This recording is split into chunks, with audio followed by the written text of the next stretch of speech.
Or streaming. We'll call the November 11th, 2025 Board of Supervisors meeting to order with the pledge to the flag. I pledge allegiance to the flag of the United States of America and to the republic for which it stands, one nation, under God, indivisible, with liberty and justice for all.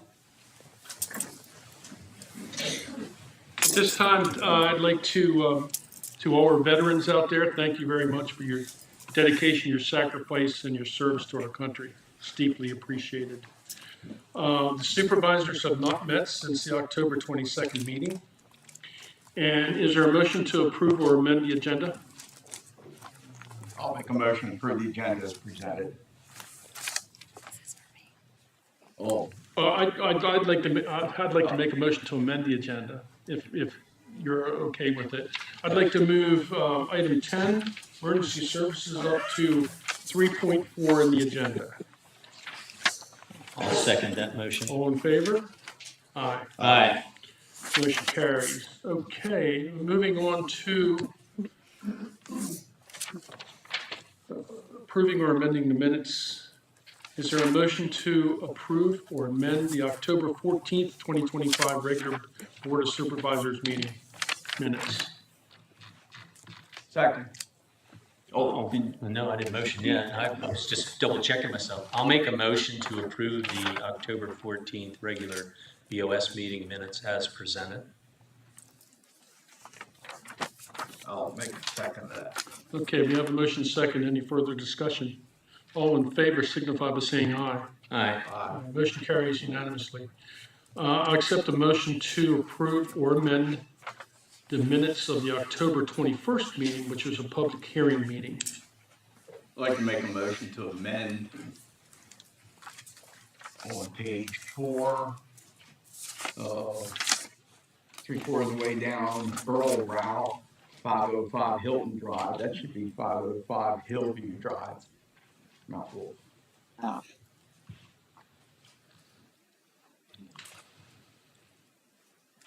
Any further amendments? I'll make a motion that we approve the minutes, the amended minutes for the October 21st meeting. Is there a second? I'll second. Discussion. All those in favor signify by saying aye. Aye. Aye. Motion carries. Accept a motion to amend the minutes or approve the minutes for the October 22nd budget workshop meeting. I'll make a motion to approve the October 22nd financial review and budget workshop meeting minutes as presented. I'll second that. Got a motion and a second. Any further discussion? Seeing none, all those in favor of the motion signify by saying aye.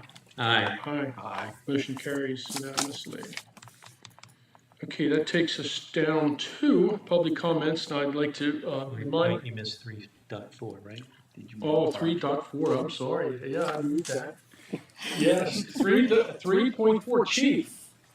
Your report, please.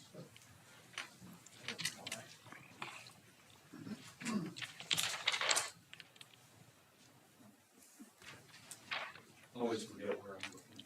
You got it. There we go. Yeah. Good evening. Hopefully you had a few minutes to peruse my report. I don't have anything additional to add, but I'd be happy to answer any questions the board might have.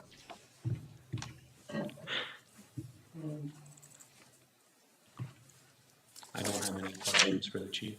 I don't see any as well, Chief. Darryl, do you have any questions for the chief? I do not. Okay, Thank you. Chief. thank you. Now, in case you get a call, you can, yeah. Now let's move on to number 4, the public comments. I'd like to remind everybody that there's a 3-minute time limit. We'll try and strictly adhere to that. And please, no redundant comments. So any citizens of East Manchester Township wish to make any comments at this time?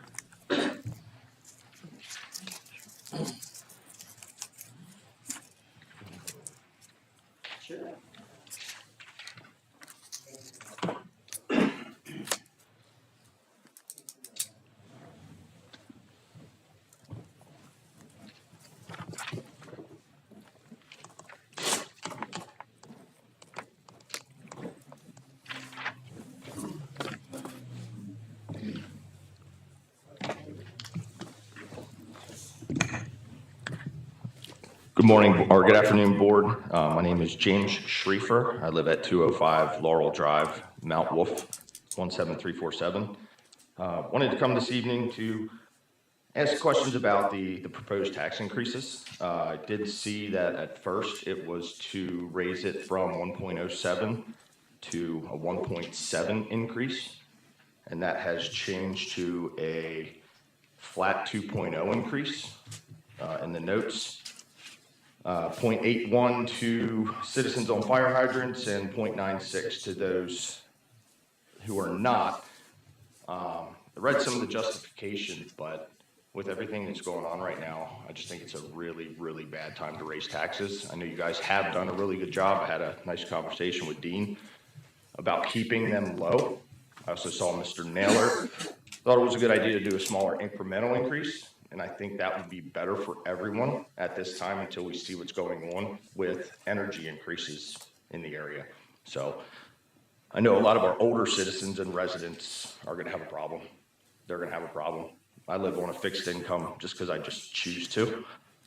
It's a nice luxury, but others will have some struggles. So maybe cut in half, figure something out, but I think it's a bad time to raise that much. Number two, Dean and I had an excellent conversation about this, and I think everybody should know because the way you explained it to me opened my eyes about our roads. We have county roads, municipal roads, and PennDOT roads, and I did not know that until you came in, and to be able to explain to the citizens why road projects are so difficult, especially with all this proposed construction and expanding the roads. Those are things that I didn't know. And I do a lot of research.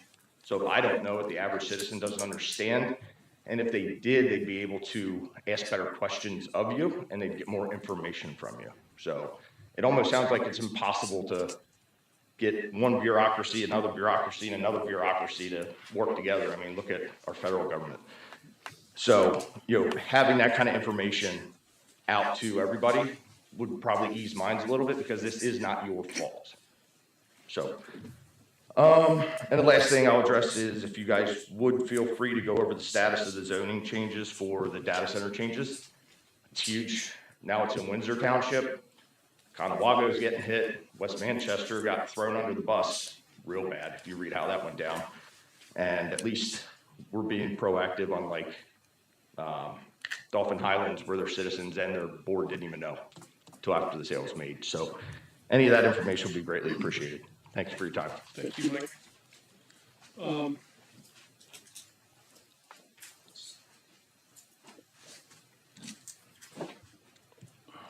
We'll just save the tax discussion for when we can go into that.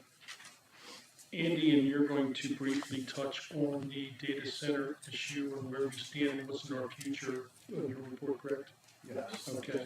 And for the roads, you're correct, Mike, it's an educational process out there. Just like the taxes are an educational process, that, we have zero impact on the school taxes. And our municipal tax is minuscule compared to the county and the school taxes. So, thank you for those comments, Mike. Any other, yes? Mike Roadhouse, 1215 Canal Road Extended.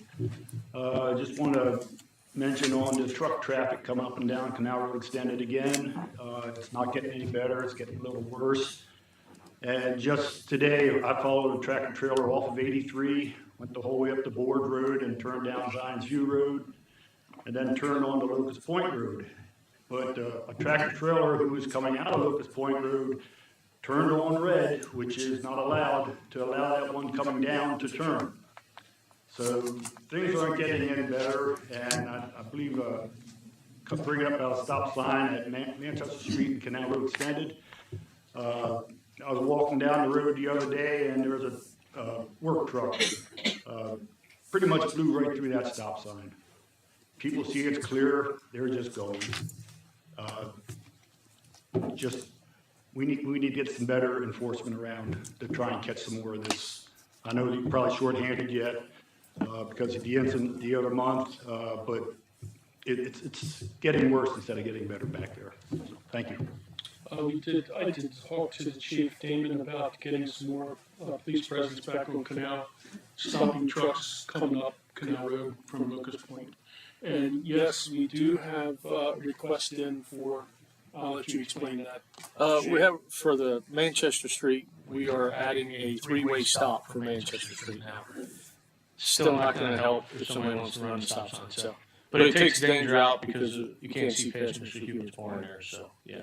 And I do have another sign coming for the end of Canal at Locust Point for no trucks.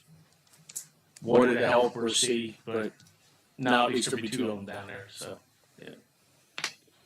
So somebody came up with that suggestion, I believe it was during last meeting, about the 3 stop signs. That was excellent. And we're going to see if that gets done. Any other comments? Yes. Dave Yarnell, 375 Abbey Drive, Mount Wolf. My concern is actually raising the taxes. My concern, again, it looks like from what I see here, it's the max. So I would ask you to consider, if you are going to raise them, make it lower because, things are going up everywhere. Groceries, gas, you name it. Wages are not going up. So, I'm picking up overtime now just to try to make things meet, and I have a pretty large family. So, hope that you take that into consideration. And just talking with others, in the community, are these taxes, and I mean this with respect, are they going to be used to pay for this new huge building here? That's a concern too, because if you're raising taxes just to pay for this, I don't agree with that or believe that that's right. So, thank you. You're welcome. Any response by staff or board? Not at this time. Okay, thank you for your comments. Next. Thank you. At 290 Manchester Street. The only reason I'm up here is I want to piggyback on what Mike said. I told him just last night, I thought somebody was in the driveway. Of course, there's a tractor trailer at 11 o'clock at night blocking the intersection completely. And one of the other neighbors was out there screaming back and forth at the truck driver.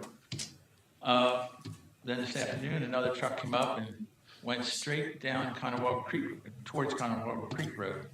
So that, as Mike said, the truck traffic our roads are not built, and the Manchester Street Canal Road Extender are not to handle. And since the tax increase is here, I have a suggestion.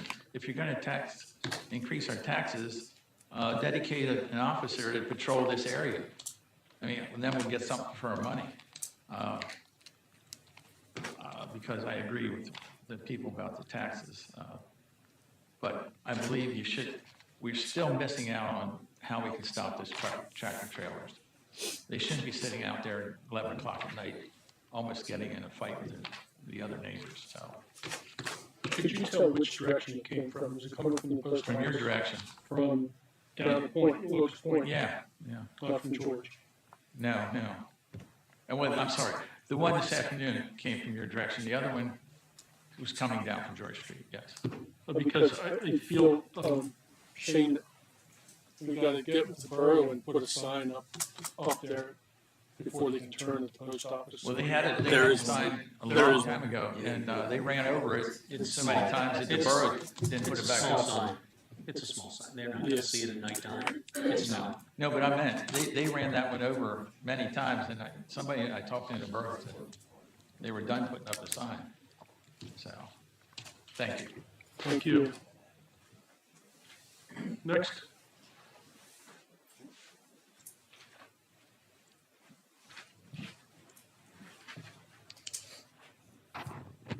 That bylaw of 3700 Starview Road, Mount Wolf, I apologize if this is an inappropriate question, but it seems to me the roads and the taxes and the trucks, can't some of that expense get shifted off to the warehouses that are out here? And I apologize if it's an incorrect question. It just seems to me that would be the logical answer. I was approached, one of the flagger companies came down, I happened to come in the parking lot there, and she approached me about stopping all traffic detouring it. And I said, I'm sorry, but Starkey Road and PennDOT and Sherman Street's PennDOT, they have 3 different operations going on there, 3 different issues. So I said, you need to call in PennDOT and get that approved by them. I said, I can't give you that authorization. She then, I was there with her for a little while, she called PennDOT and they told her to come in and get a permit. Whether she followed up on that or not, but that company would have to do the detours, shut down the road and show people where to go. So I doubt they did that. So none of the expense can be shifted off to the warehouses? Yeah. There are safety issues, we can call in PennDOT and complain about it, but. Well, most of the roads that feed into the warehouses are PennDOT roads, right? So, Okay. Canal Road, right, from under 83, right? Because it's not extended until it comes off of Locust Point, which is a township road, right? Yeah. And Zions View Road is also PennDOT. PennDOT. And so your question about shifting the burden, Okay. no is the quick answer. There's nothing we can do other than make them follow our ordinance and pay the permit fees along with their share of taxes for property values and things of that nature. Yes, it'd be nice if we could do something, but unfortunately, I'm not aware of anything as far as township bylaws go or what the Commonwealth would allow us to do. And if they would have, I'm sure our solicitor would have told us by now, given the number of warehouses that have grown up in our township. And we have I have asked our solicitor about a transportation impact fee that would go to the industrial partners that come into our area. Okay. And we cannot do that. Nothing. We're not allowed to do that. So. And just so you're aware that when they would have put in their land development plan, we would have made them do road improvements with their plan. And they would have had surety, which is bonding to ensure that the public improvements get done and completed in a timely fashion. And so all of those developers put lots of money into those roads to improve them. But the problem is we can't control those truck drivers. This is a huge issue everywhere, not just in East Manchester Township. I can tell you that our problem got worse when Canal Road's bridge got the weight limit put on it, and then they decreased it even more a couple months ago. So Canal Road Betterment is a developer-funded project which will improve Canal Road out to Susquehanna Trail and make it a truck route, but it's completely developer funded. We didn't have to pay anything for that, but it's us, Conewago Township and Manchester Township, who combined efforts to try to get something done, but that project's not complete still. We're hoping that construction starts next year in the spring, but we got told that it was going to start this spring in 25, so we're right there with you. So, but we're trying and we're working on it, and our solicitor down there is the lead on that project. So. And that does include a new bridge going across Conewago there that has Right. restriction currently on it. Okay. So, That PennDOT is funding yes, that, that's right? Yep. There isn't any way you can make them work and play nicely together. Like, they paved Starvey Road, and then they came and ripped it all up. I know. Isn't there anything you can do? When I first came on the board, I was bent on doing that because I wanted to enact a moratorium. When we do a road, you can't tear it up for so many years. I can't do that anymore. Okay, thank you. Sorry. Wish I could. Thanks for your patience, Scott. Scott Altner, 5060 North Sherman Street. I just wanted, here's the Lancaster Sunday paper. You guys aren't by yourselves up here. It's everywhere, okay? Here's, I think it's Upper Lake Cop.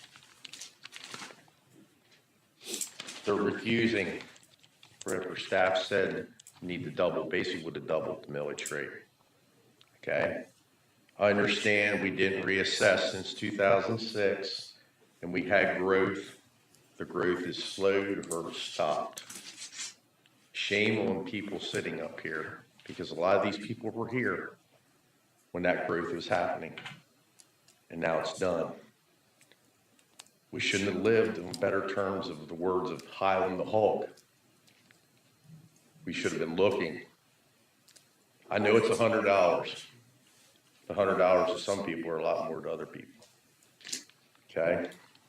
When you generally look at this, if you can look at that and you can go from 1.3 to $800,000 just by looking at it, there must have been a lot of waste. You know, back to a couple of questions. There's 2 signs. I followed a tractor trailer through it the other morning. There's sides of that TV screen up there. How do you miss that? Okay, it was back Locust Point Road. Right there, there's 2 signs right where Rupert's truck used to be. They're that big, both sides of the road. There's no signs, you can put 25,000 signs up. Ain't gonna do nothing different. You need to enforce it. Then we sit up here and we say, there's state roads.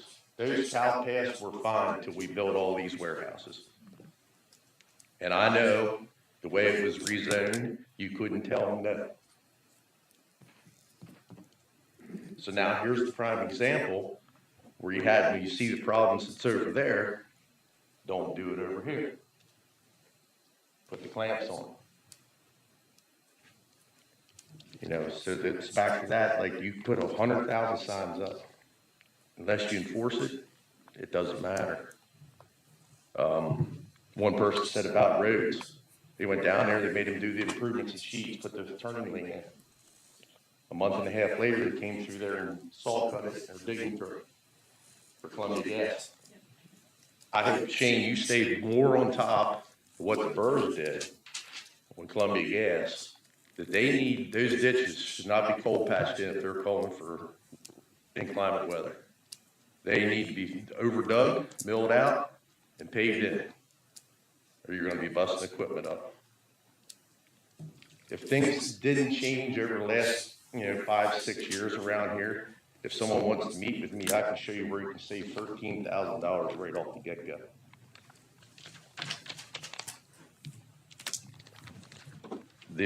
Someone mentioned about the building a while ago. I'm not saying whether you need it or you didn't need it. This room's not really, I don't think, much bigger than what the other one was. But that money's gone. It's built. You can't do nothing else about that. But a lot of that money, I think, came from the American Rescue money, the COVID money. And that's where we should have been looking at issues like the MS4, the stormwater, and putting money for that, because that was clearly spelled out. You could use it for that. Okay? That fund you want to create for fire equipment, emergency services. You go back here and tell me, if we don't have this, we're probably going to have the whole emergency response police. That's basically what we got now. Ain't nobody patrols around here. You got one officer sitting out there knocking the trucks off. The rest of them are sitting in parking lots. The other night they come up here, it looked like Roscoe Dean's coming up through.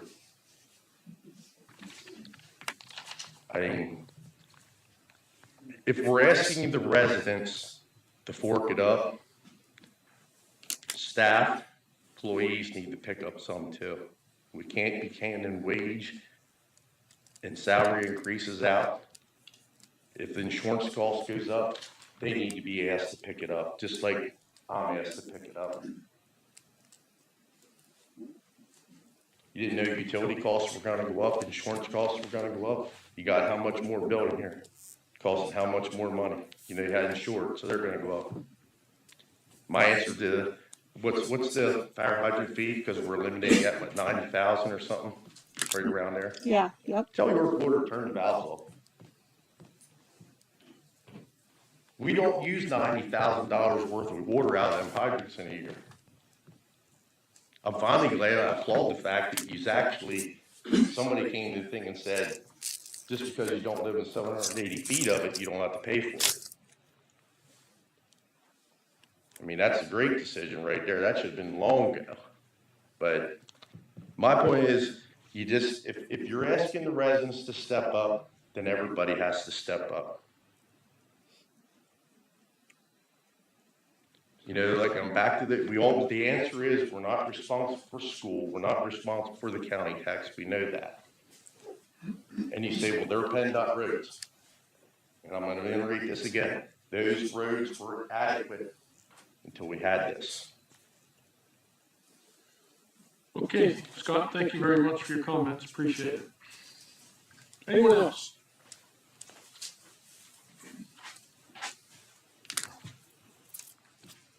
Rick Byloff, 3700 Starview Road, about East Manchester, Mount Wolf. I'm just worried about the hydrant tax. We don't have a hydrant on our street. And I didn't know if they were passing on to everybody or just certain people or what. It says here they want to take it away from the people that are close and kind of spread it around, but we're on wells. We don't have city water.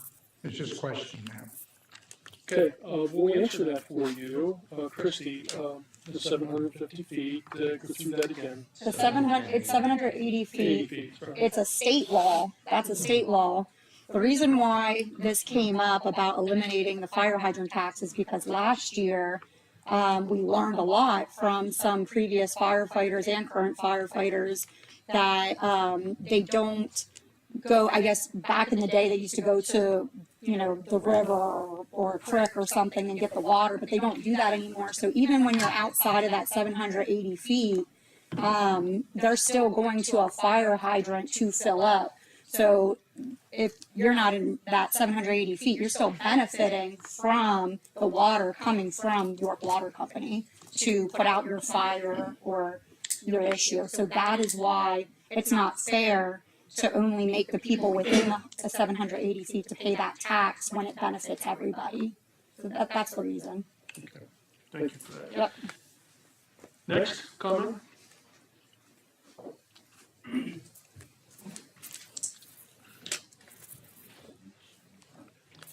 Hi, Bill Taylor, 620 Zions View. I had just one comment. As far as the signage goes, I generally hold the same agreement. The signs won't do much as far as the truck traffic.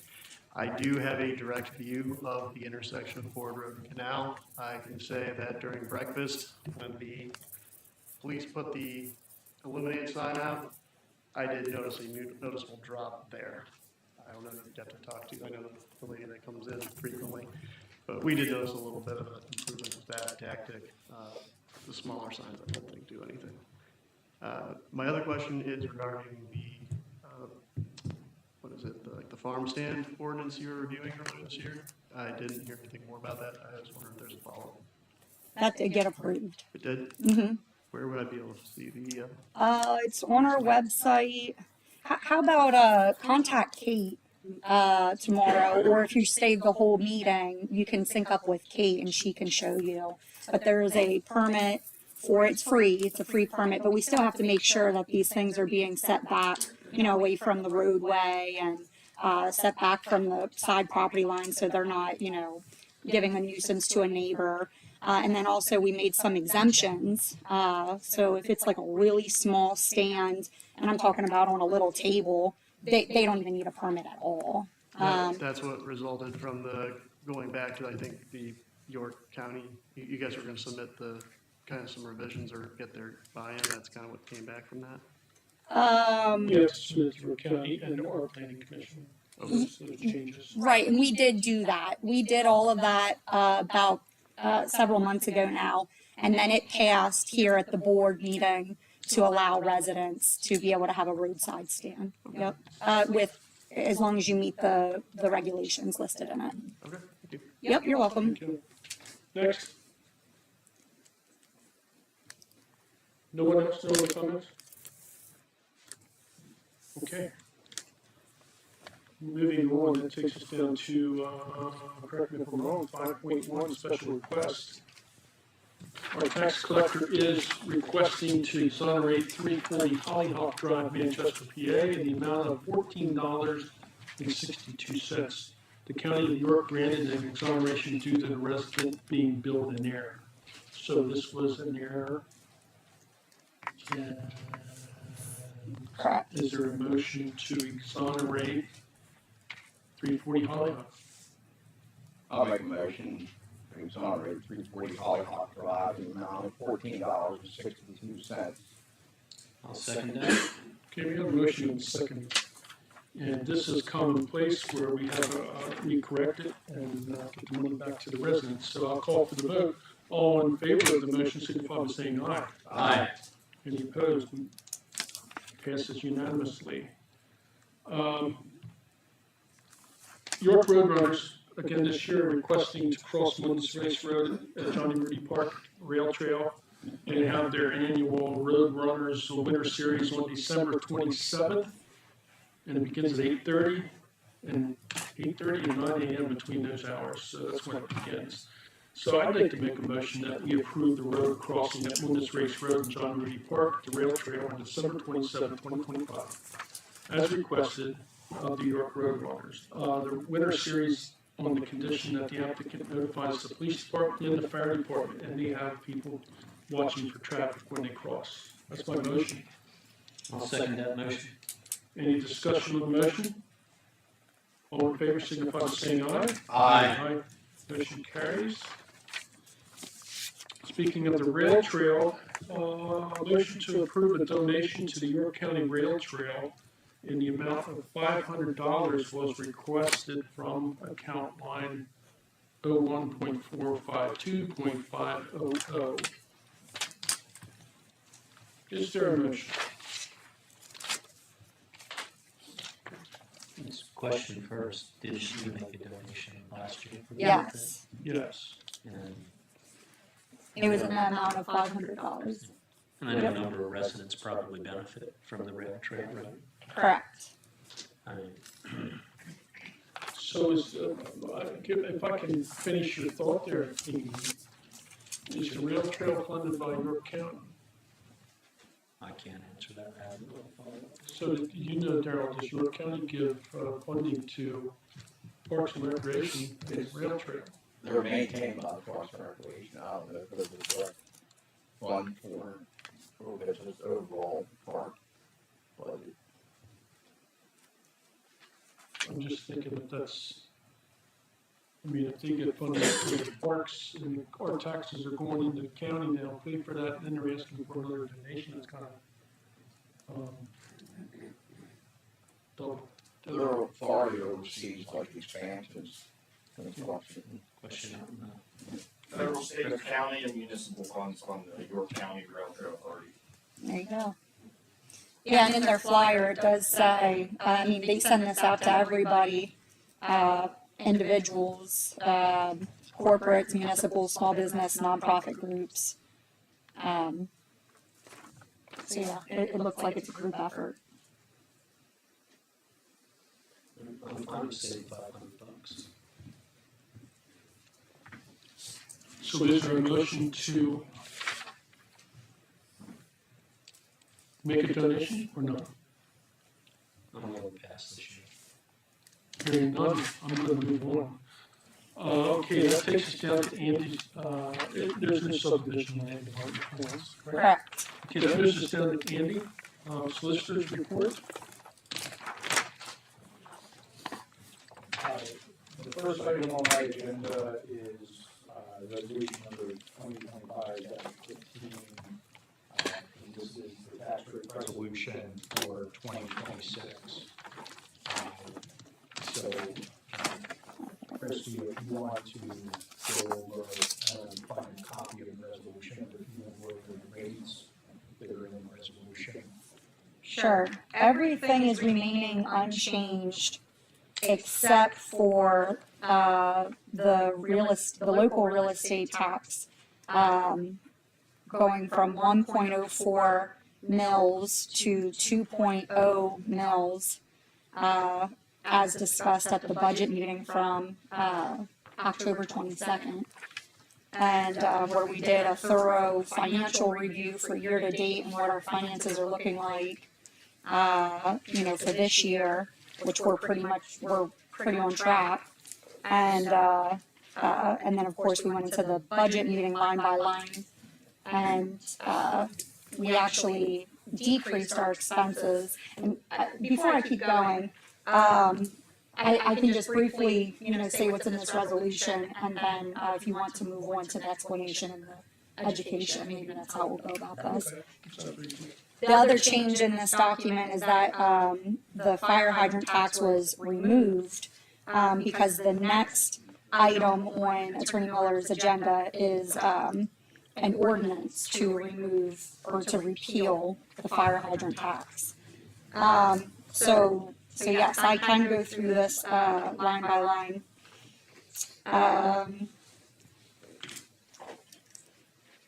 So the per capita tax, once again, is unchanged, $5 per annum. And that's for any resident that's 18 years of age or older. The next item is the transfer tax, which is at 1% of the fair market value of a property being transferred.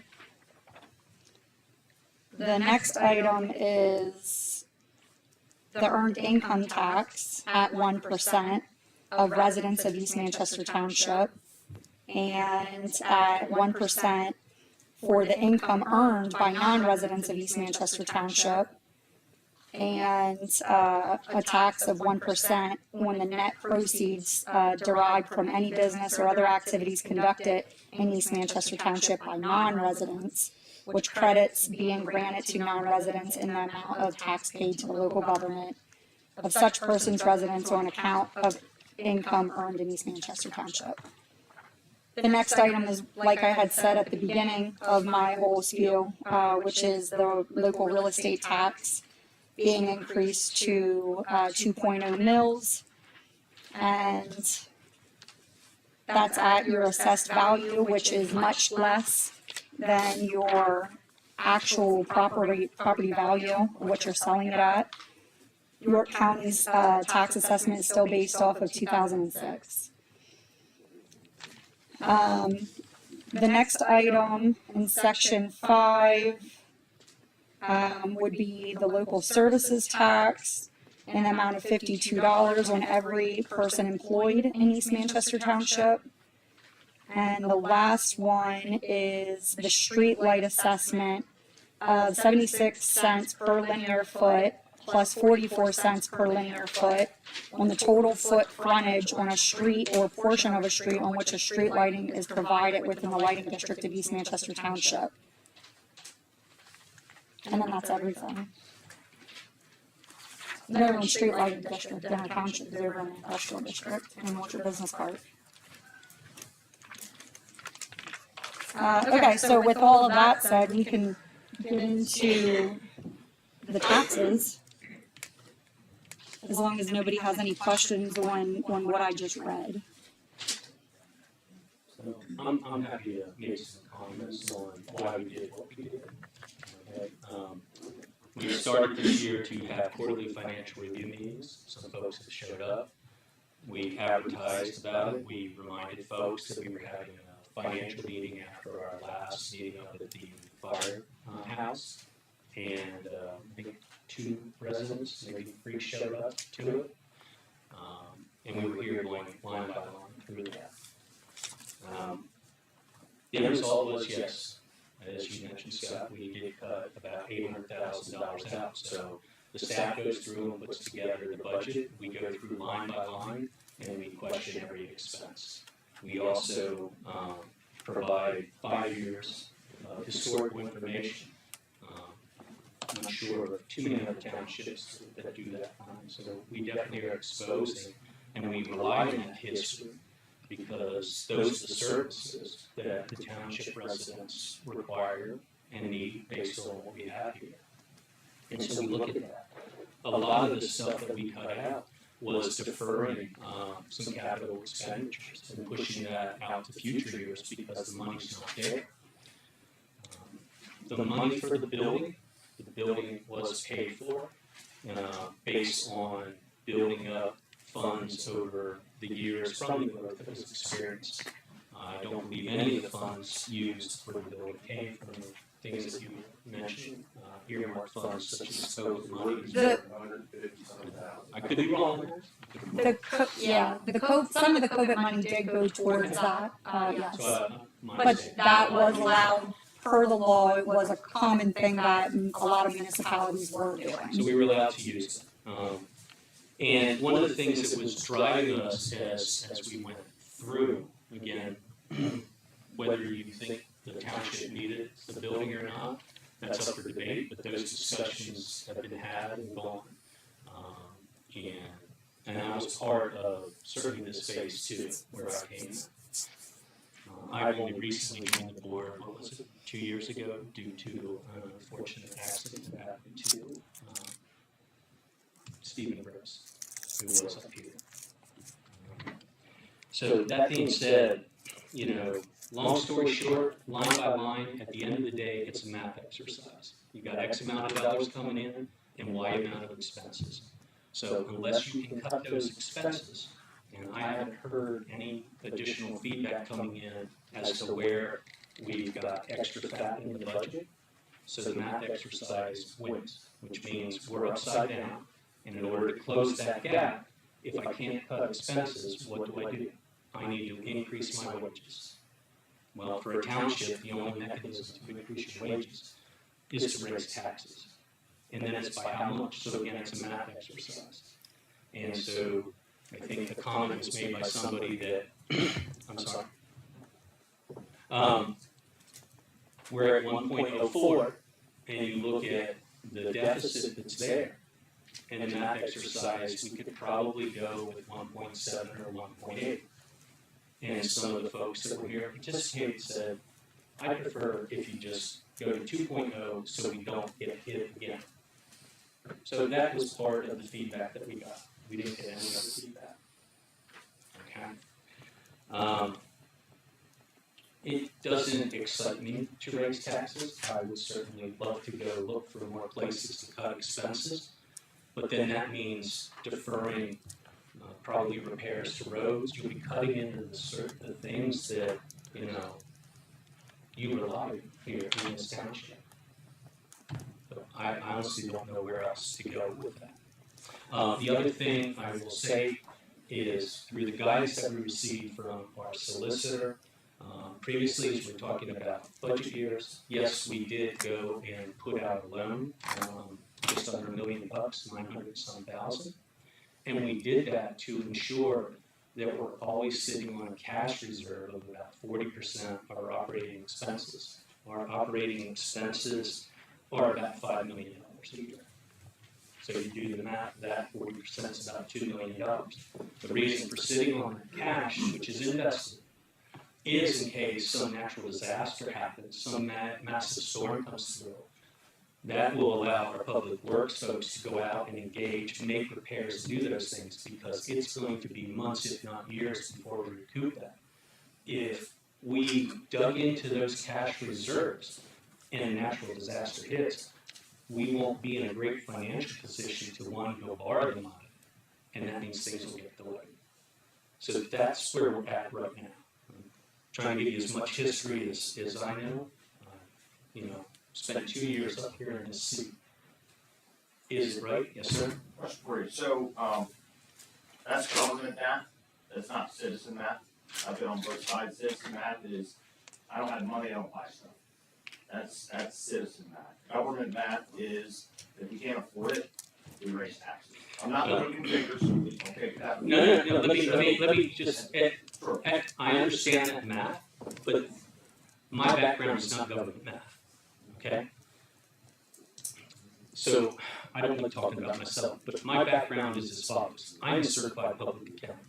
I worked for Ernst & Young for a couple of years, and then I left. I was controller of a company that when I left was well over $100 million a year. I work in tolling environments with massive authorities that have billion-dollar revenues, and I've done budgeting for them.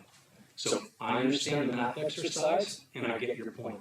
But we went line by line, and this was not our government will just, this was about what do we need to run.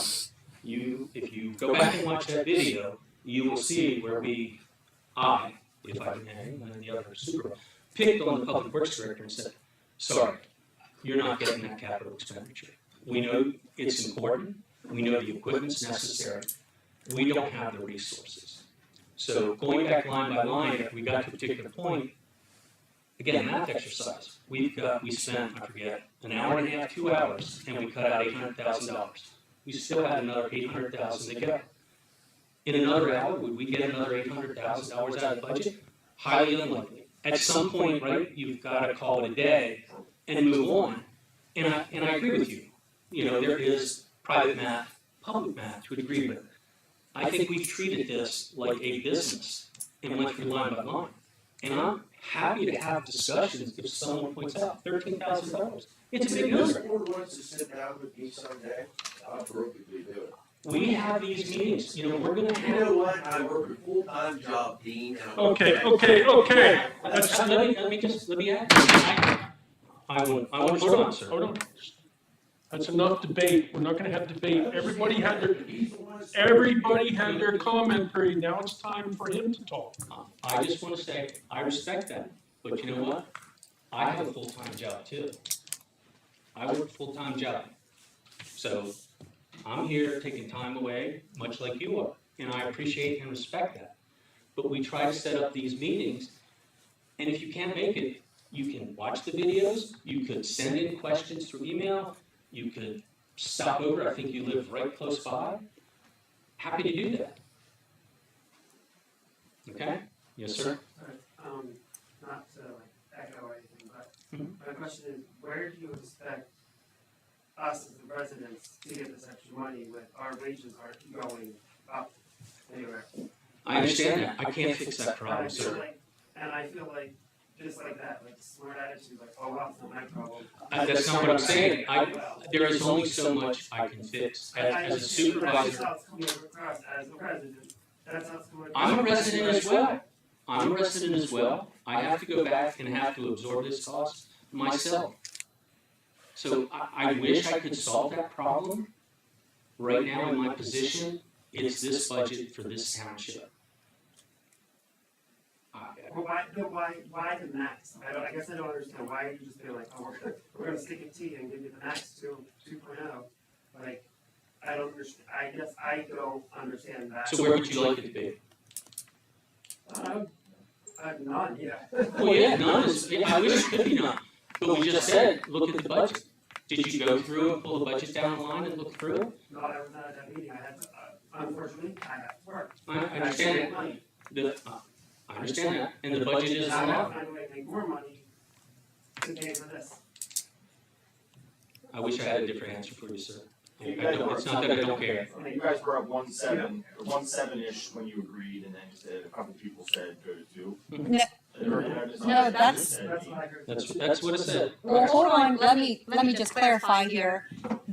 When we first talked about all of this in these financial review meetings, it was always anywhere between 1.7 to 2.0. It was always like that. That was firm. That was in my first flyer that I made. I had 2 examples there from 1.7 to 2.0. Because we weren't sure. The board didn't make a decision. We knew we had to go through the end of the year stuff and the budget and the line by line before they could make a decision. And so that is, and I think, I don't know when you talked, I guess you guys talked at when? Okay, so it was after the budget meeting, and by that time, I think they had already we already had all these discussions, so maybe that's where the confusion is lying right now. So with that, you guys said, so we're just gonna push it here, so we don't have to raise it down the road. When you pass it, can you put like a 5-6 year moratorium on it, so there's some power behind that? I don't think so. I don't think that's the right answer. I think, again, appreciate the question. No, it was. So I come back to the budget exercise. So, again, something new that we. I completely understand you. If you were public accountant and private, I understand the way you look at books. I've worked for $100, $200 million companies, so I get that. And I appreciate that. I just want to be clear that one of the things that we will be doing, which we just started this year, is quarterly financial reviews. We want to put that out there. We want you to come. We want to expose those numbers so that we can talk about it. And if things change, if things get better, and we get, and correct me if I'm wrong on this, if we get to the end of next year and some magical windfall of revenue falls in our lap that was unforeseen, we could make a decision, could we not, to come back and be like, you know what? We can reduce the millage. And the board has done that before in the past. I That don't is want a to get thing. people's hopes up high, but I want to also let you know that this isn't about a set it and forget it issue. And it doesn't sound like you guys made a willy-nilly decision either. It sounds like it's very well thought out. I mean, if you've been in budget meetings, which I'm sure internally you have in your organizations, last time I checked, they're not really fun, especially when you're on the receiving end asking to rip out the heart of the department or the company that you run. Correct. So. Last thing I got. Yes, sir. Can we get rid of the head tax? Between you guys mailing it out, having to track it, and people having to mail it back, at $5, is it worth it? And then it might make this blow of the tax increase seem a little bit better. I guess food for thought for. Just something to throw out. I have talked to Kathy about this before. And she had made a comment that, for what she's collecting is not nearly as many residents that are here because she can't expend the time or to try to enforce it. It would cost more money. So, something we should look at. Let's put that on. Yeah, we can look at that. So thanks. Yes, Yep. sir. Are the tax increase, that's not going to fund things for possible data center, that's totally separate. That budget is going into the general budget. So the expense of doing the meeting for the data center one, that's part of the general budget, is it not? Correct. So to answer your question, we don't pay for developers to come in here, okay? But what we do absorb in our normal operations is when Attorney Miller has to, do reviews of these ordinances and attend our meetings. I don't know if any of you looked at the Q&A of the data center, but that was all Attorney Miller answering those questions pretty much. And that takes time, so I can actually tell you, I just got his bill for October, and it was gosh darn near 13 grand, which is the highest bill I ever saw. But all of the items was all the time spent on the data center stuff. And because we were trying to give you guys answer to you, which as I hear is significantly more than what all these other municipalities are doing for you, or for their community. But so anyways, notices, advertisements, the printouts for you, that is all coming out of the general budget, and yes, would contribute to those kinds of things, but not in particular the data center literally, if that makes sense. Sorry. If I can interject about the tax issue, up on the board right now is my personal taxes, what I pay a year. I pay $1,100 in county tax, $4,400 in school tax, and I pay $166 in municipal tax. The municipal tax is 3% of what my total tax thing is, so I'm not trying to say that what you're saying is wrong. What you're saying is correct, and it is absolutely correct. However, there's other entities that take a bigger bite out of your dollar than what we do. And I hope you take your questions and your demands to those agencies as well, because well, you can see it right there. And we haven't raised our taxes here at East Manchester for over 20 years. Well, and along those lines, I think that dovetails into some research that Attorney Miller did in regards to the real estate tax base. Which I'm here to tell you that was not a healthy thing to do. When times were good, we should have raised taxes minusculely. And the York County property assessment was not done since 2006. So the tax rate in East Manchester Township, in all reality, has decreased by 37.6% over the last 20 years. So when we went through our budget line item by line item, I'm here to tell you we worked hard. We did all agree on how we're going to raise taxes, if we raise taxes, and if we do, how much. It's a tough situation. No tax increase is low enough for all of us. I mean, I just wanted to put that up, and everybody up here's taxes are different, but. No, actually, they're the same percentage wise. Because of the millage, the nominal assessment. So everybody pays. It's based off of the assessment, right? And this is all public information that you guys can get off of your county as well. You can look at it. But you, go ahead. And all I can say is, I'm gonna hand it over to somebody else, is that, when we run a business here, and we have staff, and we have a lot of roads, and we take pride in our roads and our maintaining our roads, we are not immune from the 30% increase in electric, or the 20% increase in water. We have to do all of that too here in this family. So, we've been living off our savings for the warehouses and the growth that came into the township. We've been living off that savings. And we just took a good hard look in our savings account, and it's going down too low.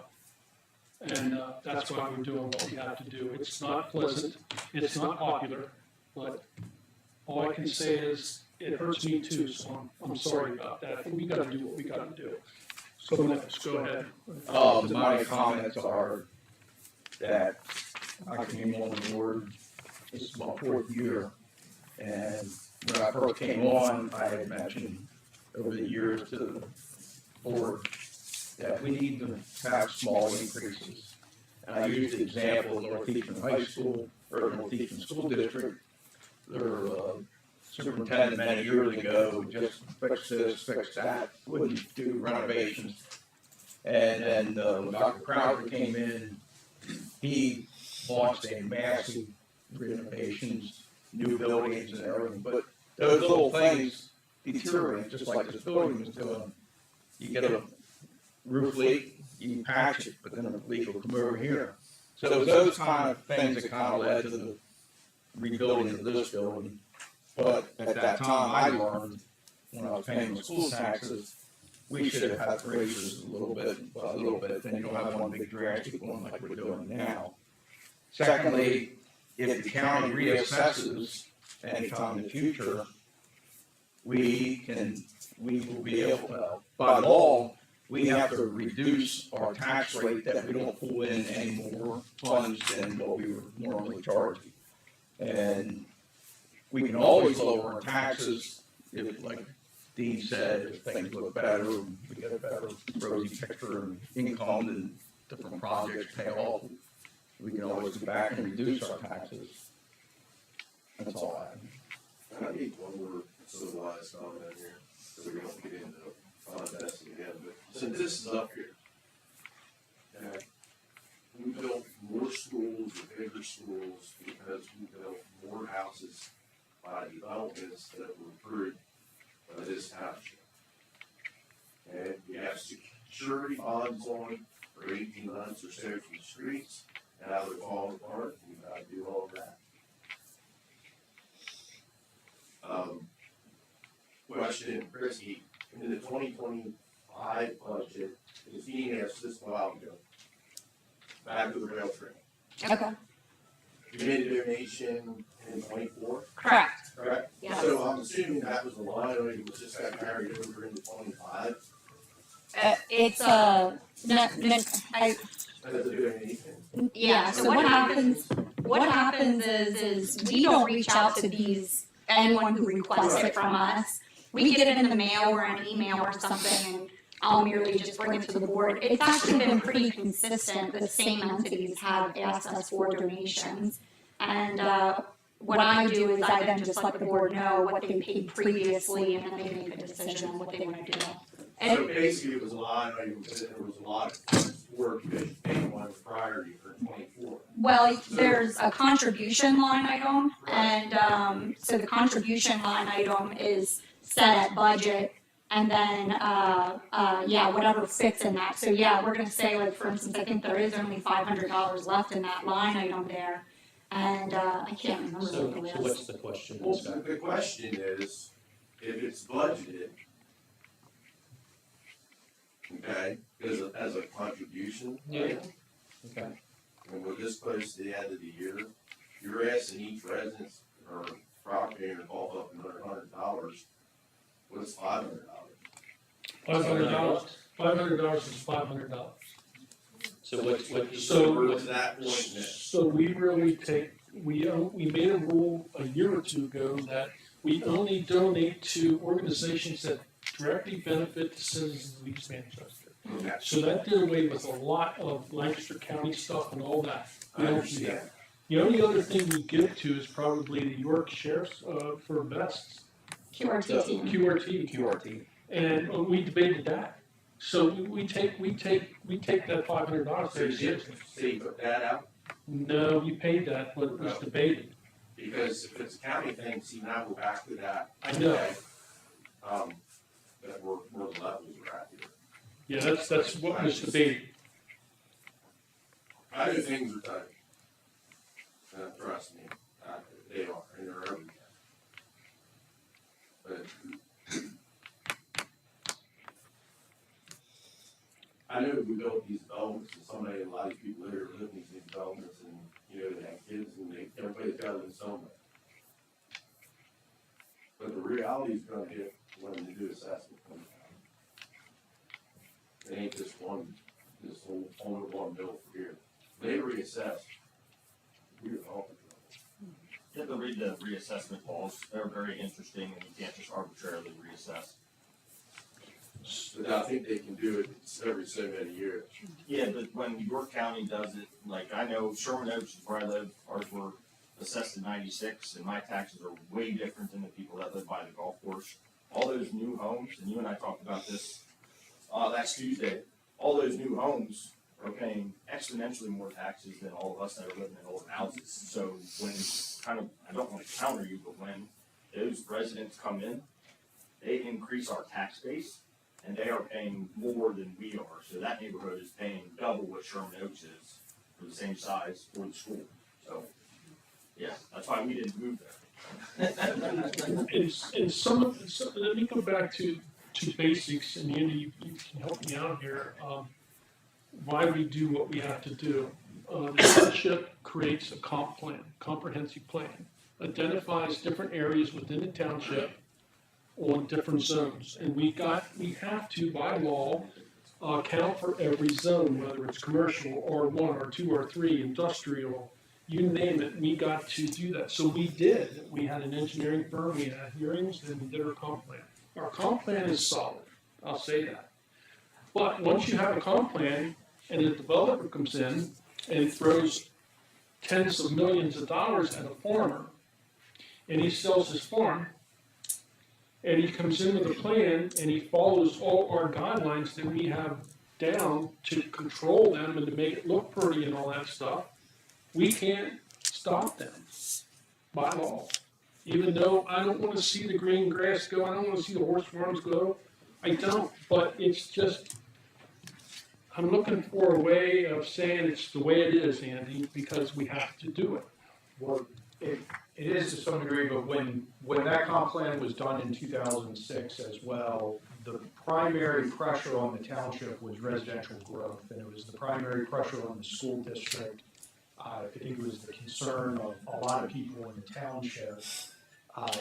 This township made some, what I think, having seen a lot of comp plans, some very good forward-thinking decisions in that they created an industrial district, expanded that, but they moved a lot of their agricultural land out to the farther reaches of the township where they wouldn't have to build roads, they wouldn't have to extend sewer, do expensive things like that. And they limited, there were some big farms that came in and wanted their land rezoned residential so that they could put another Rental Heights in or another Rolling Meadows in. And the comp plan and the board said no to several of those. It did limit that residential growth to some degree, and I just did the calculations, but in 2007, residential taxpayers in the township paid 69% of the township's taxes. In 2025, they're paying 46% of the township's taxes. In 2007, industrial and commercial paid only 27% of the taxes in the township, and in 2025, they're paying 52%. So they have picked up a lot of the tax burden as a result, largely as a result of that comp plan, making some of that land available, but also doing it in a balanced way where there were still some large tracts that got developed as residential, and the residential tax base has increased, but not at the same pace as the commercial and industrial. And the problem that the township faces is once a property is assessed, until a reassessment is done, you don't pay any more taxes on that property unless the tax rate is raised. It's set at that amount, and if you think about the other taxes you pay, income taxes, if your wages go up, and people's wages have gone up since 2007, not as much as maybe they should have, or people would like, but they have gone up. You pay more in earned income tax as a result.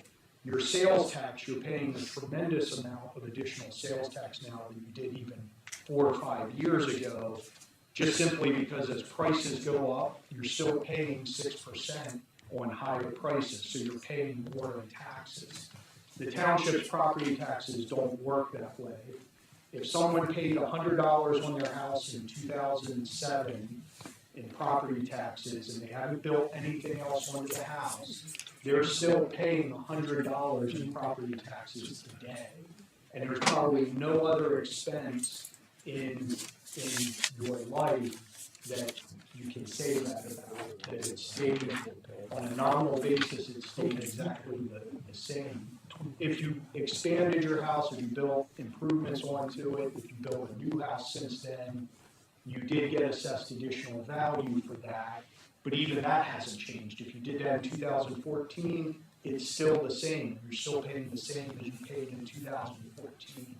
So unfortunately, from a property tax perspective, and I advised the board on this over the years, but from a property tax perspective, incremental or increases in those property tax rates are inevitable just simply because the tax base doesn't change. And the county very rarely reassesses on a county-wide basis because it's a very unpopular thing to do. So. And on that note, yes, at one time we did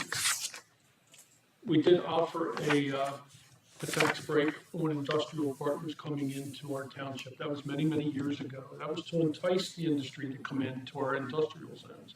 We do not do that anymore. We have the ability to approve an industrial partner for Florida if the board deems it's necessary with a lot of, I don't know why we would do that though, but we left that option open to us. But no, we don't offer tax incentives for our industrial areas. And no, a data center would not get a tax incentive to come in here. We don't get anything from any of these companies coming in here until they sell their buildings and we get the tax, transfer fees. Right. Yeah, so that's when the township gets money, but they get that little bit up there. The other people get the big dollars. So we don't go out and entice industry to come in here. We don't. We don't offer them a tax break. Chairman, Yes. The years were being thrown around there for 07, 06, so when the comp plan was done last time, do you think it's time to revisit that to make it more concrete? We visit that question every year, Scott, and to revisit our comp plan costs us at least $25,000, I would estimate. It's gonna be a lot more than that. I would, And most are in six figures. 6 figures, wow, I was, Yeah. So that's why we haven't done it. We've definitely asked that question, and it's a great question. But I think it goes back to what Attorney Miller said. I'm sorry. yes, sir. I have a caveat, I touched the nerve back here somewhere along, not related to taxes, but many times I vote no for these waivers and they get passed right through because I've been told, well, they're gonna come back and, or we'll have to fight them, in the warehouse process. So, it's just something that stuck in my mind. I wanted to make a point. You don't always pass stuff to these warehouses. We try to, but they seem to have much more money than we do. Yeah, they got a lot of Andes. They also have a burden to prove that they need that waiver, and oftentimes they have their reasons that could hold up in court, which is why we don't have a stance. So what Mr. Hewitt is referring to, he's on the planning commission for us, and a developer comes in and we require them to meet X, Y, and Z, and they oppose that. So they ask us for a waiver, and we ask them to prove that why is that waiver. And if they come back with us and say, well, we can put a bigger building in here and make more money, no, that's not justifiable for us to give that waiver. That's not a good reason. A lot of times you'll see most of our waivers are for curbs and sidewalks. We don't like to put sidewalks to nowhere. So we put on a 6-month note that if this gets developed in that area, we can call them, and within 6 months, they gotta put sidewalks in. So we do that. It's just one I item. apologize for getting all set. No, it's okay. One more quick thing, I'm shutting up. But you notice that about the first 3 people spoke here tonight are public comments, talked about what we entice the industrial put in here. Now the problems are here, the butt is in the butt. With roads and traffic. You know what I mean? Just something to ponder out there. It's weird that we just made this mess ourselves. Well, I hate to play the victim card, but the township is the victim to the state and to the county. There's a lot of There's all history. them fees that we assessed all them people, all them companies all these years that build those buildings. And I'm here to tell you, Scott, since I've been here, we're asking these industrial partners to give more back to the community than we ever did. To our fire departments, police departments, rec land. One other thing, we talked about different entities up there and how it was passed a while ago, that's county. I was also told, sitting here at many meetings, and they say, "Bob, you don't need a park, you don't need a record, you got Rudy Park." So, you remember those days, Dave. We do need parks. We need ball Big fields. recreation areas, what we need. We need soccer I fields. get around to many places, and you should believe, you should see the composting facility Manheim Township has. They pay, each company that comes in here pays a certain amount, we have a formula, they pay a rec fee. And in lieu of the rec fee, they can give us land. I'd love it. I'm looking for 40 acres. If anybody has 40 acres that they'd be willing to give us for a park, I'll name it after you. Also, we need rec board members, so please. So I digress. Let's get back to, yes. One question for Mr. Miller. So is it safe to assume that by the time the companies come in and propose something to the entire township, they've crossed T's, they've dotted I's, they've got a 99% solution, and then they're just trying to find little loopholes for our current laws? Like, they've got to come in prepared because they're $1 billion companies.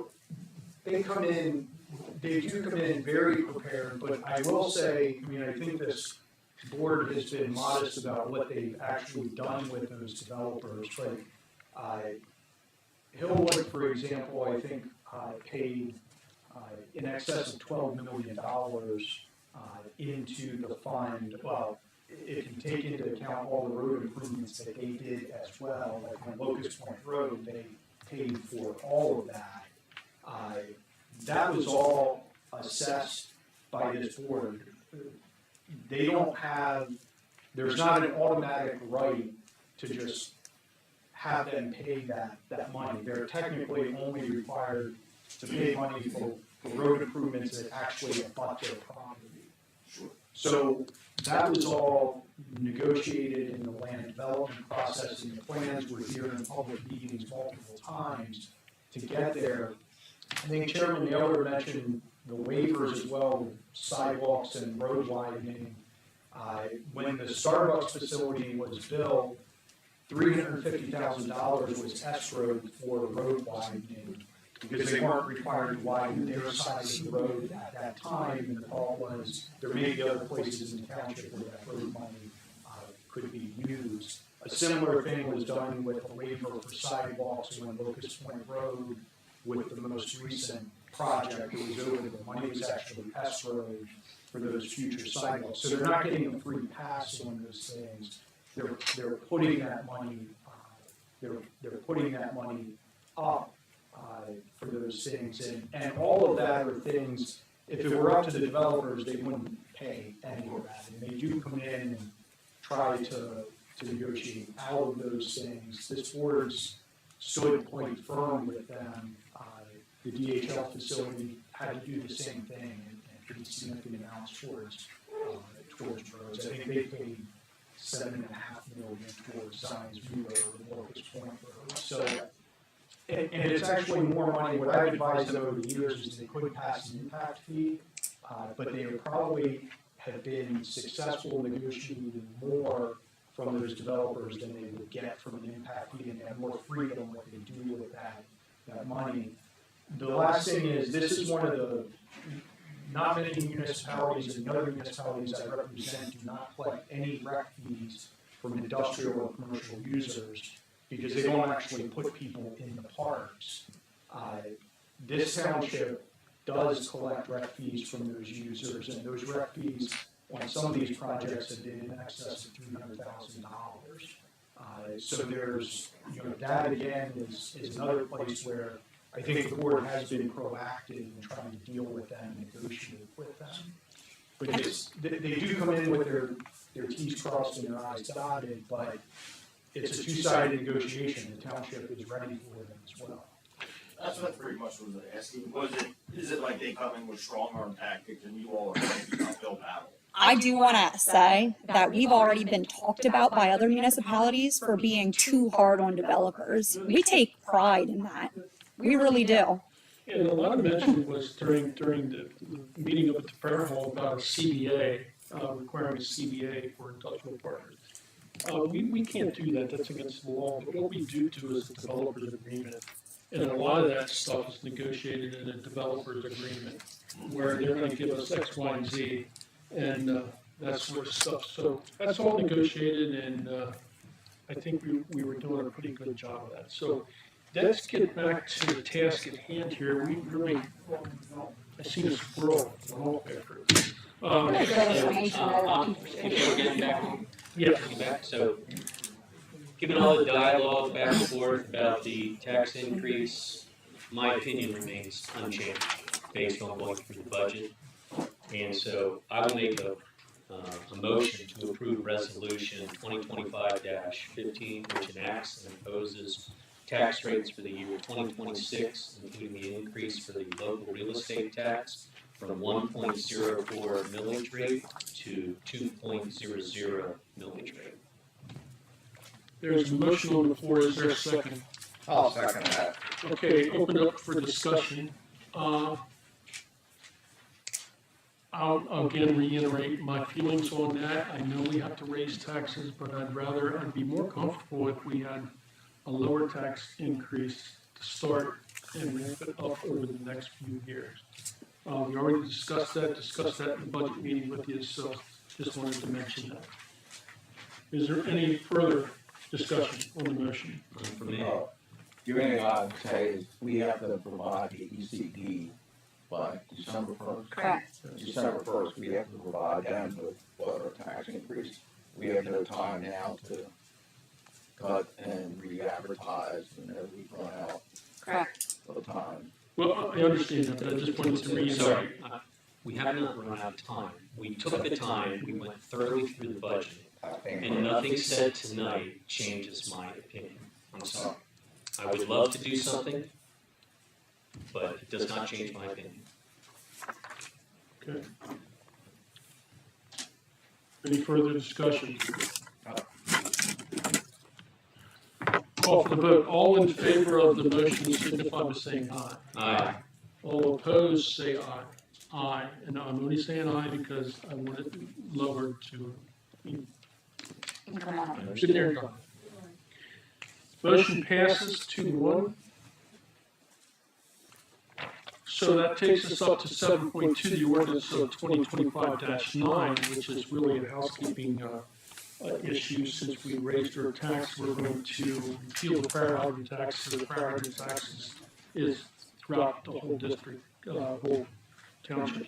So I'll make a motion that we adopt ordinance 2025-9. I'll second that. Discussion. All in favor, signify by saying aye. And I just want to say that I will look into the per capita tax, because I think that is a good idea, but I don't know if we're going to make it for this year, though. I'm going to have to do a bunch of research and get all my numbers right, but it could be a possibility for next year. Yeah. Yeah. That is a good idea, though. Yeah. Yep. I wrote a note.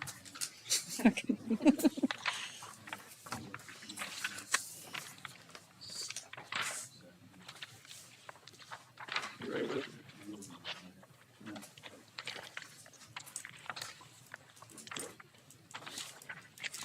Thank you for all the good comments on that touchy situation. Thank you for opposing it. Yes. Take us down to 7.3, the Americold 600 Steamboat Boulevard. Staff, you are recommending that we authorize the execution of the termination agreement? I'm going to have to defer to Attorney Miller to explain this. So Americold had a plan approved for drop lot for their facility, and they were in the process of a plan submitted for expansion of their cold storage facility. They pulled the plug on those projects. When they did the drop lot, we had signed with them the posted bonds for the expansion work. And they had signed the developer agreement, they had signed a stormwater agreement, as well as a declaration restricting the lot that was going to be the drop lot. They've now terminated that project, so they're asking for their surety to be released before the township can release their surety. Our recommendation is that there be a termination agreement signed by Americold, withdrawing the plans and essentially terminating the right to do development that we're talking about doing there. So prior to releasing the surety or canceling or terminating the development agreement and the obligations in there, we wanted them to sign a termination agreement. Christy, have they signed? It's been distributed to them. Correct. They are working on getting an escrow check to me in order to cover your bills and the deficiency. Okay. Procedural question. If we do authorize the termination agreement, will we get a surety request next month? Surety request to reduce their, well, so this is different than a surety reduction. A surety reduction, the engineer has to go out and make sure. I don't believe they've started any work, correct? No. They just recorded a drop off plan. Correct. So they wouldn't have to go through the surety reduction process with fire, where he goes out and does inspections and then a surety recommendation comes to you. With the termination agreement, I think Chrissy would be authorized to release the surety that's being held when they sign the agreement. Any motion we made tonight would be conditioned on them countersigning the termination agreement. Okay, so then, hearing that, I'm gonna make a motion. I'll make a motion that we authorize the termination agreement and authorize the manager to release any escrow funds. I'll second that motion. Discussion. Attorney Miller, Sure. if 2 years down the road they come in and they want to build their building high again and do the drop lot, do they have to go through the whole process? Yes, they would have to start all over. And they had that option, they could have just left, if they just left the plans in place, those plans are good, they're protected against any zoning changes for 5 years after the date of the conditional approval, they've chosen to withdraw the plans and terminate the plans, so we would have to start all over. Any further discussion? Question, yes. Are they still parking on the street then, or where are they parking their trucks? We have not had any problems with that. They did correct something internally with their operation. And I mean, it's been rare anymore to have issues over on the cul-de-sac. But in the past, after they started their plan process, we have a pretty good contact now. Hopefully she never goes away. But she was always quick to have someone go right down and clean it up from their truck drivers cleaning out their truck beds into our road. So, but that hasn't happened in a while. Someone thought about going down there and checked on there from time to time. They don't seem to have as many trailers sitting inside of that. Yeah. Mm-hmm.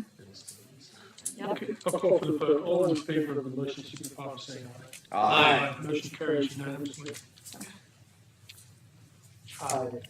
The next item that's on my agenda is the petition for the dissolution of the Manchester Ambulance Club. This has been going on for some time now. I think it's what, 2 years since the ambulance club, at least 2 years since the ambulance club ceased operating. They were winding down their affairs, paying remaining bills. They're now ready, in order to dissolve, because it's a nonprofit, they have to get approval from the state attorney general's office and from the court. They have a petition ready to file with the court to authorize them to distribute their remaining assets, including cash accounts. That petition will provide for the township to get essentially a refund of the $15,000 contribution. I believe is the last year or partial year of their existence. The township would contribute $15,000, and then they ceased operating. So the township would get that money back. The boroughs would also get money that they contributed that year, and then the remaining funds would be split equally between the two fire companies. So I believe it's a little over $42,000 would go back to each of the fire companies. We added this, or we put this on the agenda to make the board aware of this, but also just make sure we will need a motion from the board to authorize Christie, or the chairman, to sign the consent to the petition, which they need to submit with the petition, consenting to the distribution that the township would receive. We want to make sure that the board's also okay with that split of the distributions, and with the even split between the two fire companies. So Basically, the motion to sign the petition for the distribution as what's to sign a consent accepting the distribution that the township would receive $15,000. See if I can get this right. So I'll make a motion that authorizes our township manager and chairman to sign the petition for distribution of assets of the Manchester Ambulance Club for the dissolution agreement. Yes. Get it? I'll second that. Discussion? All in favor of the motion, signify by saying aye. Aye. Aye. Motion carries. The last thing then on my agenda items is discussion of the next steps with the data center ordinance. So we have been, as Christie indicated, we spent a significant amount of time responding to the questions from the public hearing, assisting getting those answers and responses posted. We also have been working on provisions for the ordinance, and we continue to search for other ordinances, not just locally but nationally, regarding data centers, and integrate some of the York County Planning Commission model ordinance provisions that we did not have and were not available when the original draft of the ordinance was proposed.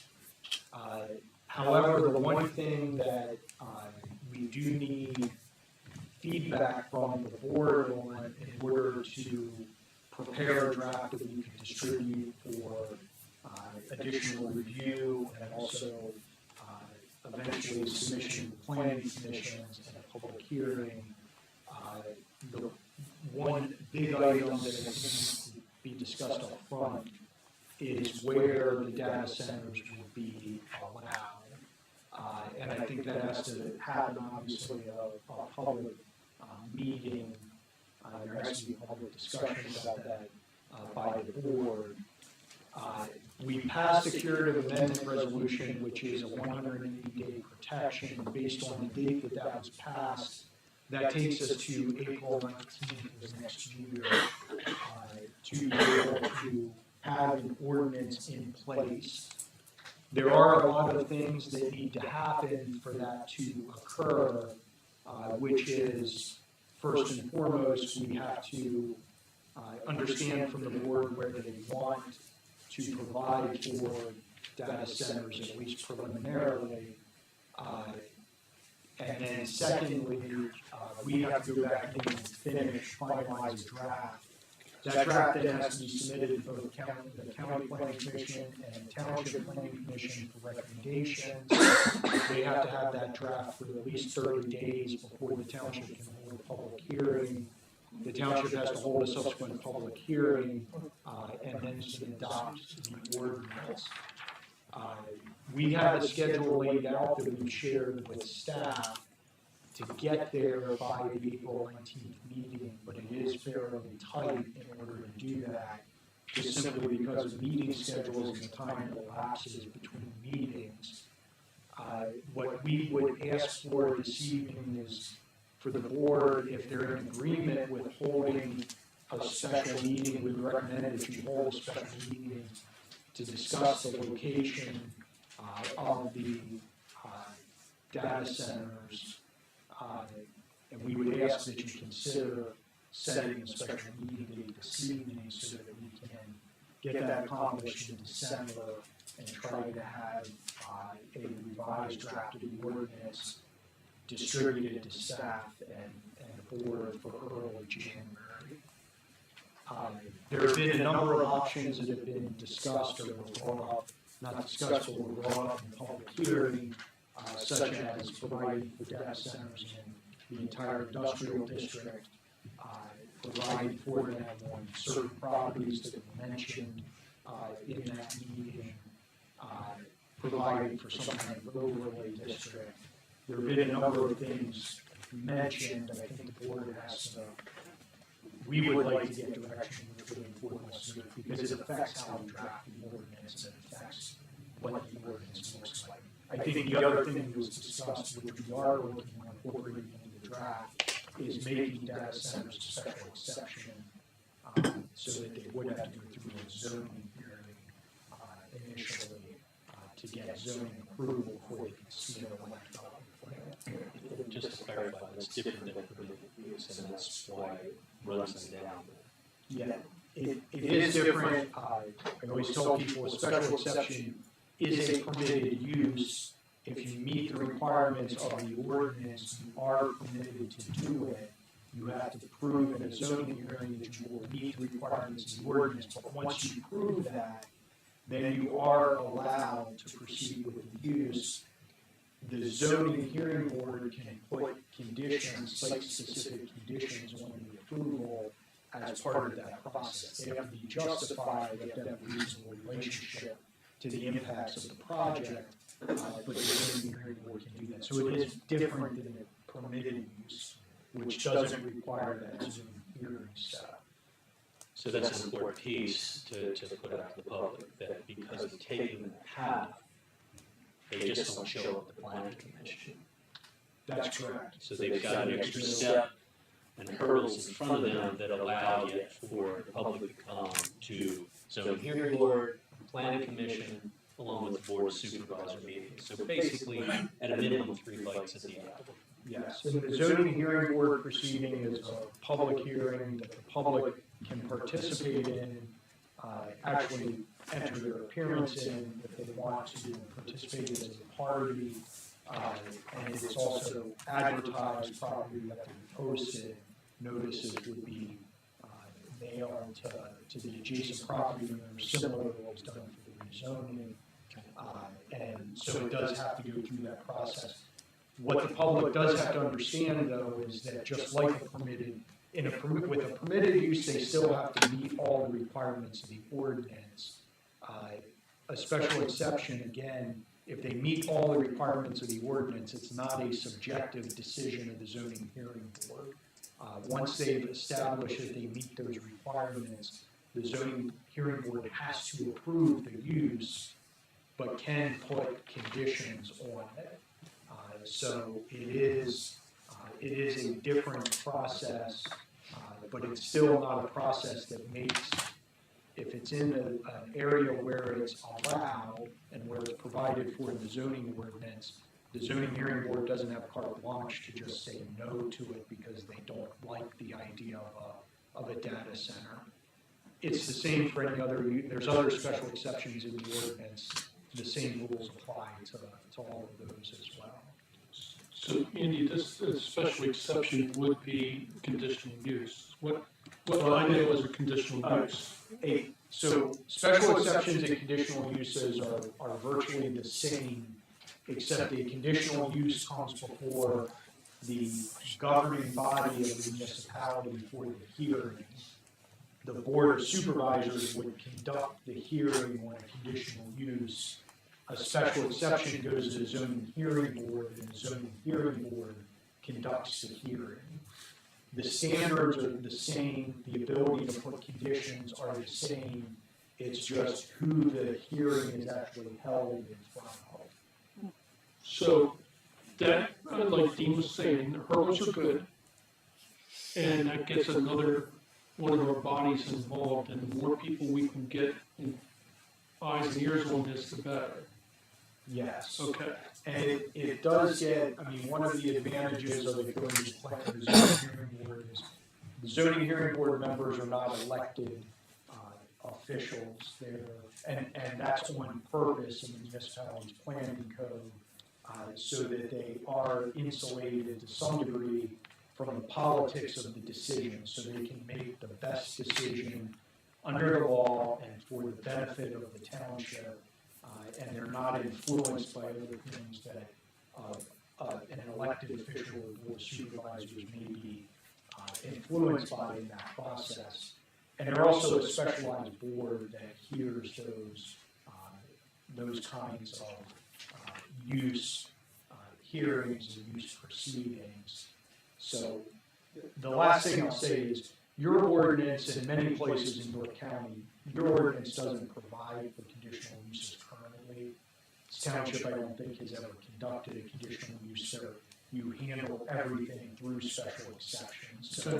So doing this as a conditional use would also require, it would require additional time and effort to recraft your ordinance to provide for provisions for conditional uses. I got it. That's the subtle difference. Okay. So, I would recommend to the board that we set a date and come up with a date, try this one for size. Tuesday, December 16th would be the date, but I question whether we can have it here. I know the fire hall is not available, so Christie's going to have to check on all over the sites. Mm-hmm. So the date is December 16th. I'm asking. Oh, you're asking. Yeah, I'm asking for your availability. Just double check. And Julie, I'll be looking to you if you're available as well. So that's a Tuesday, Yes. December 16th. So at that And I meeting, assume it's an evening meeting starting at 6 p.m. yeah. So yes, I'm available. Pardon? I would be available on December 16th. Darryl? Commission's 18. Oh, okay. Hold on real quick, guys. Julie just pointed something out to me that we might have a interference. What? Oh. We might have planning commission meeting that night. Do you have other items that will be on that planning commission agenda? Because I would also suggest it wouldn't be a bad meeting to have a joint planning commission and supervisor meeting. There- Discussion. There Like is, that. well, there is gonna be something on the agenda for planning commission. It'll be, 25 Devco for their parking lot expansion. I mean, it's up to the board, the planning commission could still review that plan and conduct their meeting, if you wanted to hold and then hold the joint meeting. It's just a special meeting, it's a special meeting for the board of supervisors, it's not a public hearing. If you wanna let them conduct their business with 25 Devco, and then hold a joint discussion with them about the locations, it actually, to me, would potentially be a good idea, because then you don't make the decision on locating the data centers, send that new decision back to the planning commission and get comments, and then not have time to go back and redo the process before April 19th. Because the three of us are very interested in knowing the ideas for the planning commission has on it too, so we don't do this just by ourselves. So, yeah, I like that idea. If we can incorporate that on the 16th of December, that'd be great. Are we gonna get, we're gonna get Carnegie Hall for this? Or? Yeah, I mean, I'm gonna try to get the school auditorium, but I don't know if they have an event that night or anything, so I'm gonna try. If not, I'm gonna go to St. Paul's, and I don't know where else. I mean, this isn't a public hearing, so if all my other places fail, then we're gonna have it here. Okay. Let us know. We'll try for the 16th then. Okay. 6 p.m. Yeah. Do we want to start at? Huh? I was gonna say, you wanna start at 5? Yeah, I think we should start planning commission at 5 and then go right into the, you all right with that? We'll advertise this, of course. Yeah, I think that sounds fine. Please check with the planning commission members to see if they're available at 5. Okay. If not, we can adjust. Okay. Yep. So, Just to make sure, as soon as we get all the details, the date set, the time is either 5 p.m. or 6 p.m., and the location is to be determined yet. Correct. Right, and we'll put that across the top of our website in that red banner, and we'll put it on our reader board out here. And,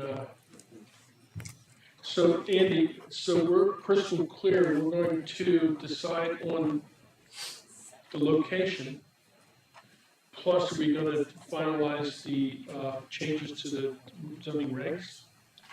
I don't know, I will probably be able to, at that meeting, it's possible that we could have a draft to share, but I'm not sure it would be in a form that we would be able to share with the public, because the concept of how we do the location has an impact on the rest of the ordinance.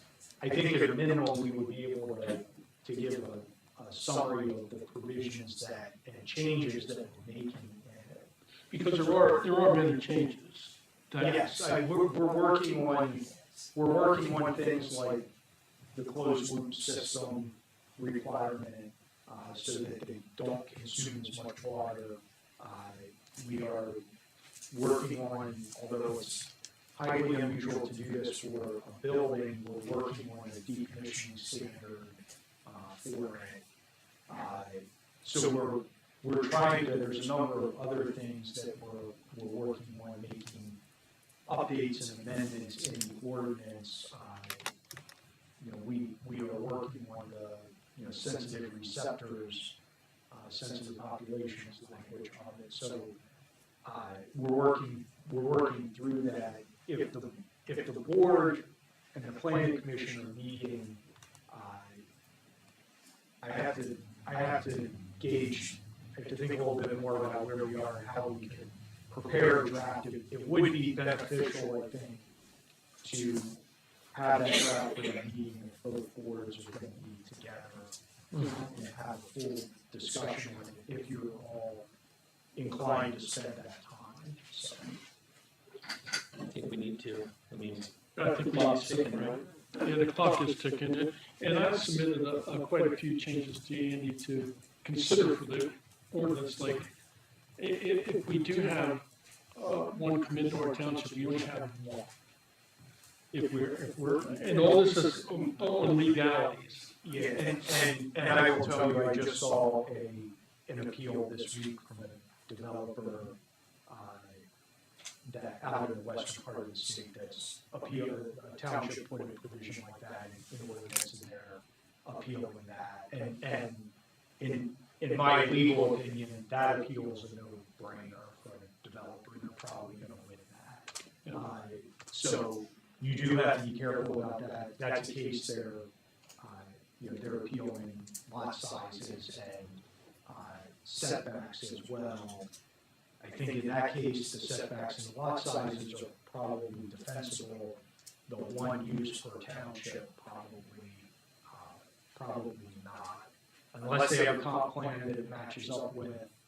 There's other areas, regionally where it's a lot, other factors like that that would justify it, which, I don't see necessarily existing.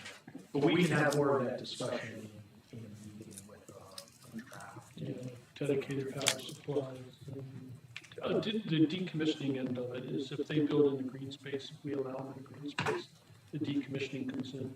But I think we should highly consider putting them in the industrial area. Just my opinion. And I just want to get back to logistics. The worst case scenario is we do not find a venue that can handle a large crowd. That leaves us here. Yes. And we'll do the best we can to accommodate folks. I don't know how we do it, but if that's what we're left with, we'll have to figure out some way that people can cycle in that want to make comments and things of that nature because it is open. I will say I've done quite a few hearings on zoning matters in other parts of the state where we've been in the garage of the municipality. That's the only facility big enough to hold potential crowd. So we could possibly accommodate that. Yes. Yes, sir. Outside the township limits, on the Baptist Church on Susquehanna Road, they kind of want the township holds their meetings there. They probably be able to hold it. Oh, okay. Thank you. Thank you. So, yeah, we will do that. There was a lot of, it's very important for everyone to know out there that the golf course, Royal Manchester, is off the table. Well, the board has not taken official action on that. If one of you want to make a motion on that this evening, we have the data center, discussion of the data center ordinance and next steps on the agenda.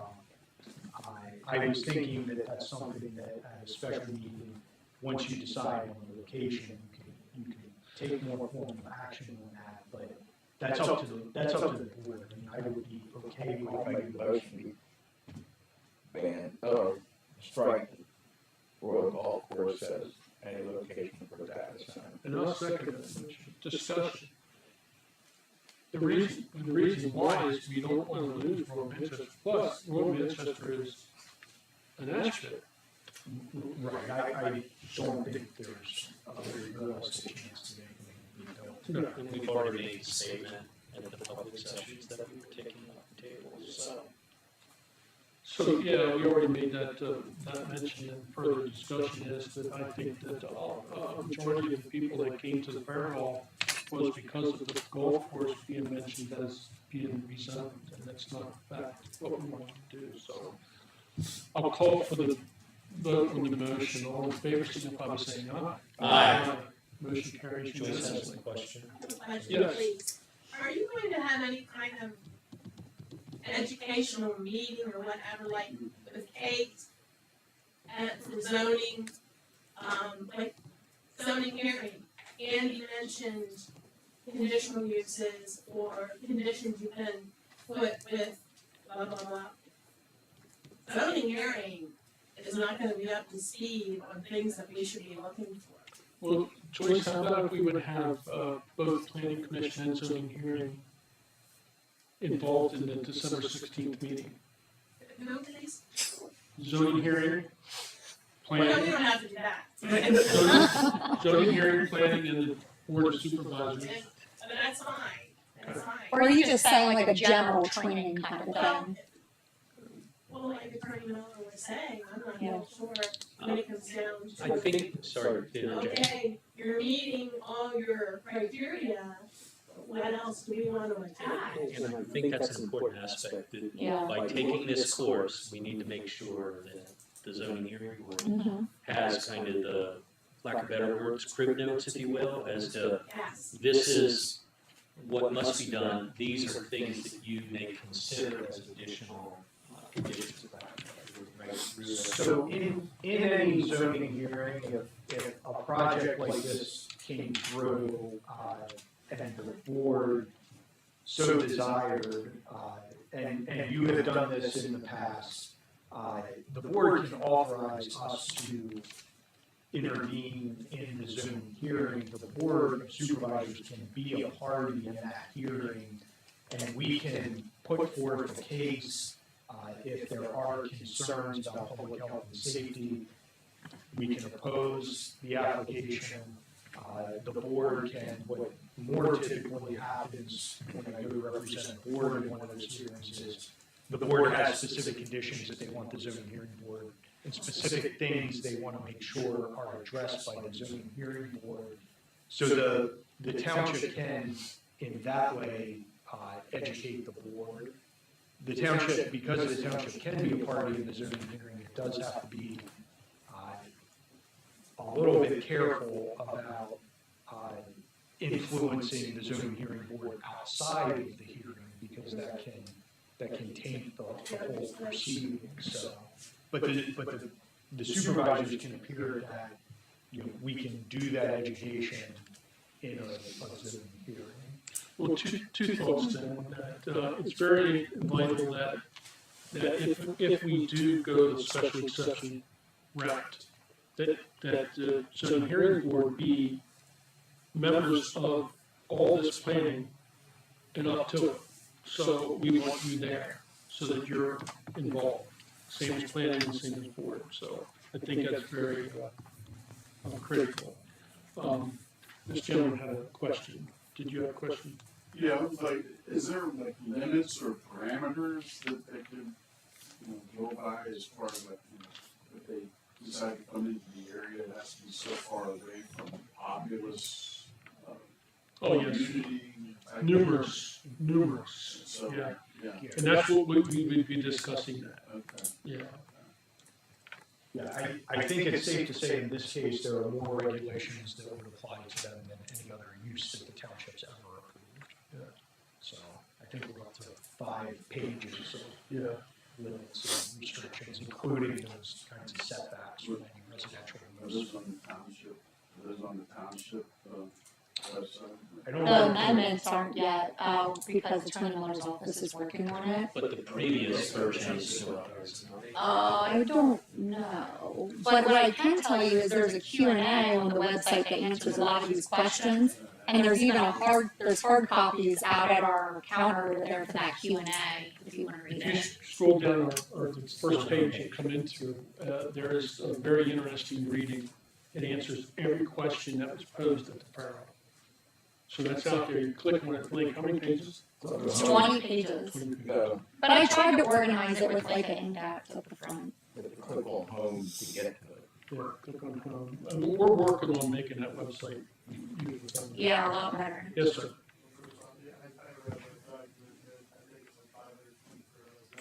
Mm-hmm.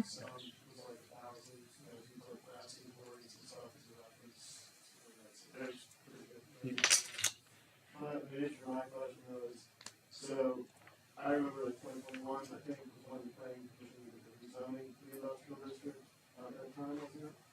No. I remember there was a vote that you could participate in with 3 different proposals.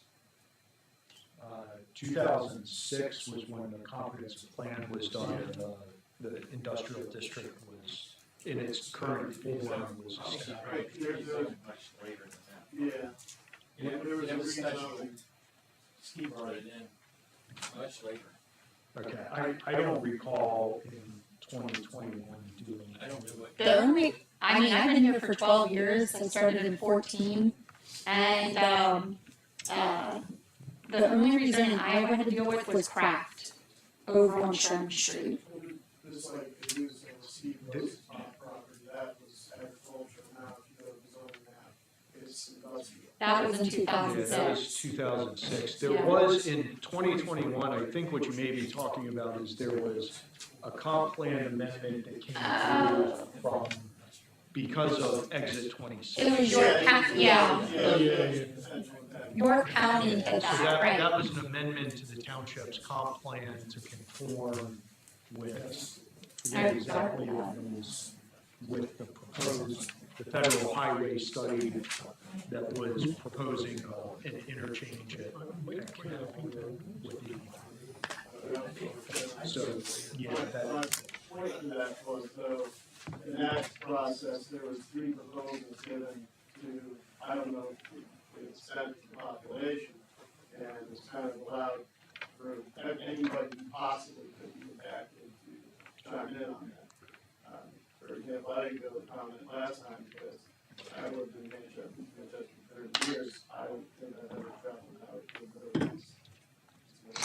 Area I've gone, so I thought obviously you guys have done some due diligence with the stuff, so I didn't participate. If we're going to, it sounds like expanding the industrial area, we're possibly looking about talking about special exemptions. Does that mean like agricultural land and industrial land can now be on the table? No, well, I mean, that's a decision that the board still has to make. I mean, I don't think there's ever been, in any of the meetings, I don't think there's ever been any inclination to open it up to all agricultural district. I think it was a very limited section, and I guess that still has to be discussed and decided by the board. There's not a, and I don't think when I said that one of the options is allowing an industrial, I didn't mean that there's any discussion of expanding the industrial land in the township. Just that the industrial district as it exists now would be a place that would be allowed. But one of the considerations in that is we have to look at what land is left in the industrial district that even could be developed, so. Just my perspective, being that anybody who's been in the industrial area already has some impact, obviously, on the discussion of that too, so potentially, so of course, like myself and other residents that are around for that, that just seems like, you know, I would almost think it would be best to like the township, any possible stakeholder, understand all the potential avenues and community, that, you know, like a no surprise kind of. Well, that's the intent, and That is that's the intent. asking for that special meeting to have that discussion, and if the planning commission is there as well, that's all the better. But that's a decision that in order to move forward, the board is going to have to make, and my recommendation is to have a special meeting so that they can get that input from residents, get that input from the planning commission, to send this on a path in a certain direction so that it can still be done within 180 days if they have to do it. I have to echo his sentiments because I don't know, maybe my neighbor here and I, we're the only two that seem to come down, but you have thousands of people that seem the other night with pitchforks and torches, we're going to burn you down. So I was going to come with my pitchfork and torch tonight and say not in my backyard because I feel with DHL, I mean, we've been through about everything. And, you know, they dry up the stream in my field, and DHL shrugged their shoulders, DEP shrugged their shoulders, and I told this story. But if I dammed that stream up, the feds would come in and throw me in jail. The DEP, they're telling you couldn't do it. Well, that's what I'm saying, but they dried up the stream and it's been there 200 years in field. So, when I talked, I'm sorry, Andy, did you see at the planning commission it came up that one of the warehouses at the data center somewhere has an enclosed system, they flood the system with gel, so they don't need the water circulation. That is what, when I said we are closed loop, yeah, when I said we're working on provisions that would require them to use a closed loop or a near closed loop system, that's the direction that it would be going. You know, I think everyone has to understand as well that there typically are trade-offs with those kinds of decisions. Those closed loop systems may use different chemicals that might be less attractive than using water. So there's always trade-offs when you make decisions like that. But we are moving in that direction to require that there would be a closed loop type of system. Okay, to recap, because we gotta move on. Tuesday, December 16th is the date. Keep an eye out for our board, for our website. We're gonna let you know the time and the place. Okay, and I hope we get a lot of people there. I don't know if we'll be able to answer all 300 people's questions, but we're gonna get the information out there. We're gonna deliberate and we're gonna make our decision transparently in front of everybody's, because we don't want to hide anything. We're all in this together.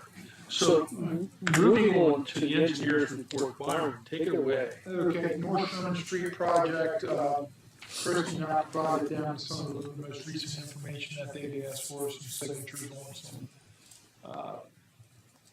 documentation and things like that, section, I think it was like 401A and 410. So, the only thing that I'm aware it's outstanding on that is we did suit testing, is giving them, based on their format that they gave me, showing them on a plan what we found in the field.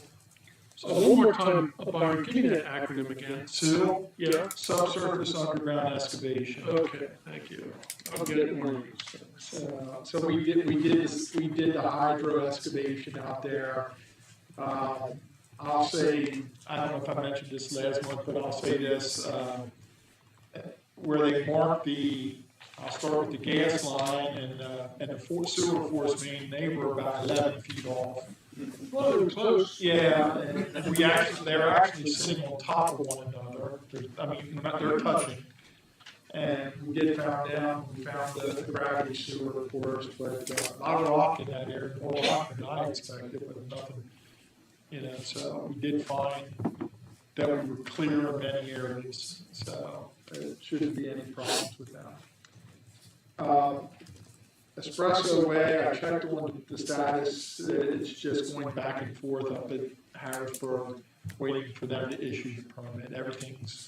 According to them, everything's fine, they don't have any issues. We've been through all this. That's where it was last month. Well, then somebody signed it. Yeah, that's all we. So I have a question on both 8.3 and 4. The Willow Springs cul-de-sac and Expresso, we have our timing all down, we're all on the same beat and all that stuff. We're ready to go on Willow Springs, so. Okay, and Expresso Way, when we're gonna utilize the Hanover Company's workforce. Yeah, so going back to Willow Springs, I submitted a permit to them to close the road. And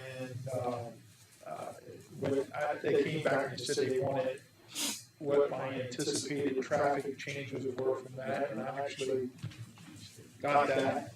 And I just again put that in a little summary to them. What's the peak AM, peak PM traffic for Willow Springs, and I got that, and just have to, that was part of the traffic study you just received. But the timing part of it is we will close Willow Springs after Expresso is complete. Yes, okay. Yes. One of the things I know Shane's been trying to keep Shane updated is the grants we applied for over a year ago. They were supposed to be approved September 30th. It's the local share grant. We have 2 projects in there. I've been told by them that their next meeting, which they're supposed to finalize everything, is November 18th. And at that point in time, we should know if we got any of those grants. So that's their next meeting. Just as an update, I got, and I'm sure Christie got it today, we got a surety reduction request for rentals. Yeah, we just got it Yeah, like after at the, 3 o'clock today. yeah, so it'll go on next month. So, yeah, that'll be on next month, but they still have not finished sidewalk, they still have not finished conversion of stormwater and things like that, and they're asking for the surety reduction. So I'm gonna be at the same point as I was, whatever it was, 4 or 5 months ago. Hey, that's one of them. But, yeah, I mean, unless they finish sidewalk here, It's a clubhouse, yeah. Yeah, I have been, it's no reason I need to be in there, but unless they finish that. And then part of the conversation was, and I want to get Andy's opinion on this too, but they're trying to close out their NPDS permit for the site. And it sounds like they did not have an inspector inspect the stormwater seepage pits, which is a third party supposed to sign off, which my office did inspections on behalf of the township, and they're saying, well, I sign off, and I'm telling them that. It wasn't my responsibility, so I don't know if that, I'm assuming that would be a conflict of interest somehow. I mean, normally the building inspector has to do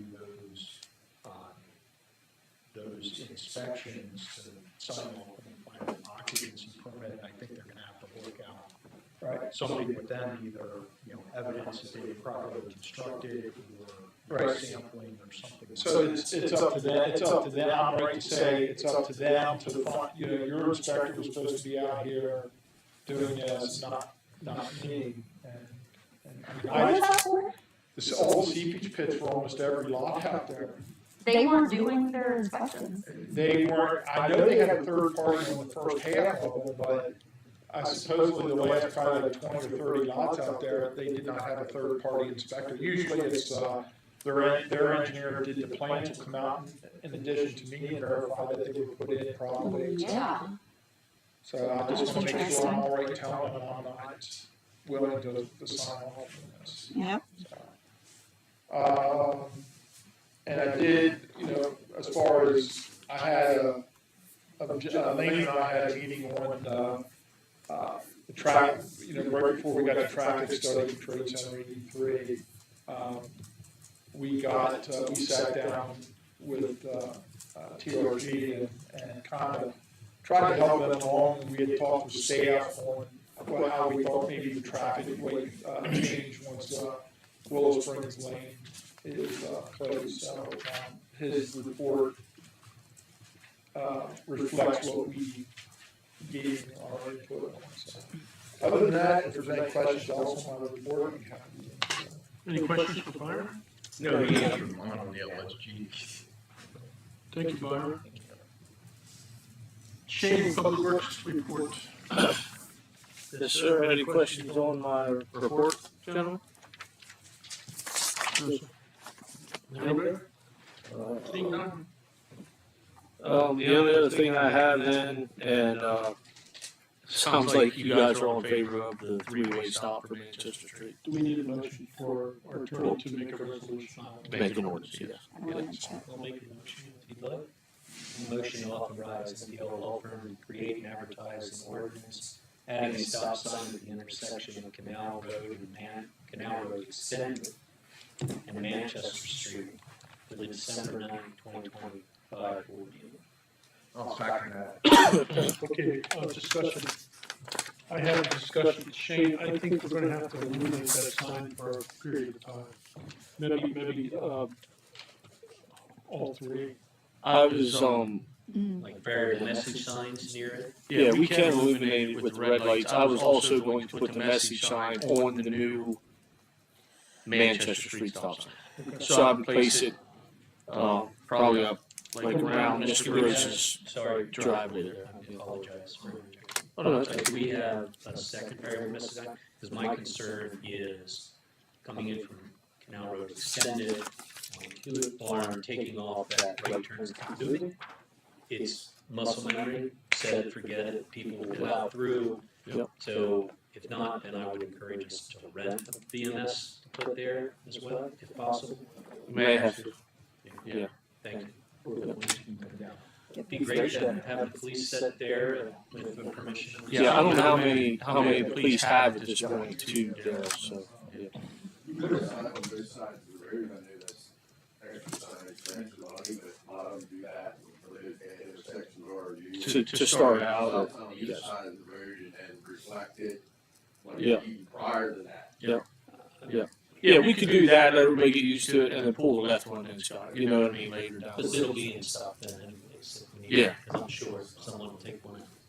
Well, they might just steal one, but yeah, so. And I gotta just be honest, I think the right turn, keep moving should be. I think it's safer. Excuse me? Say this again. The right turn, with, Mr. Hewitt's barn on the right side, Mm-hmm. going that way, and I'm going to the post office. Yep. You think it's safer to keep the right turn, keep moving? I do, because that doesn't influence traffic coming out of the way. I will disagree because I live on the other side and coming into there. Bless you. I mean, it's a look, pray, and then when you see, at nighttime it's not bad because the headlights, but during daytime, I've had numerous cars peeking out and, you know, I'm sure they're not doing 35. I'm sorry. No, that's okay. I'll call for the vote. All in favor of the motion, signify by saying aye. Aye.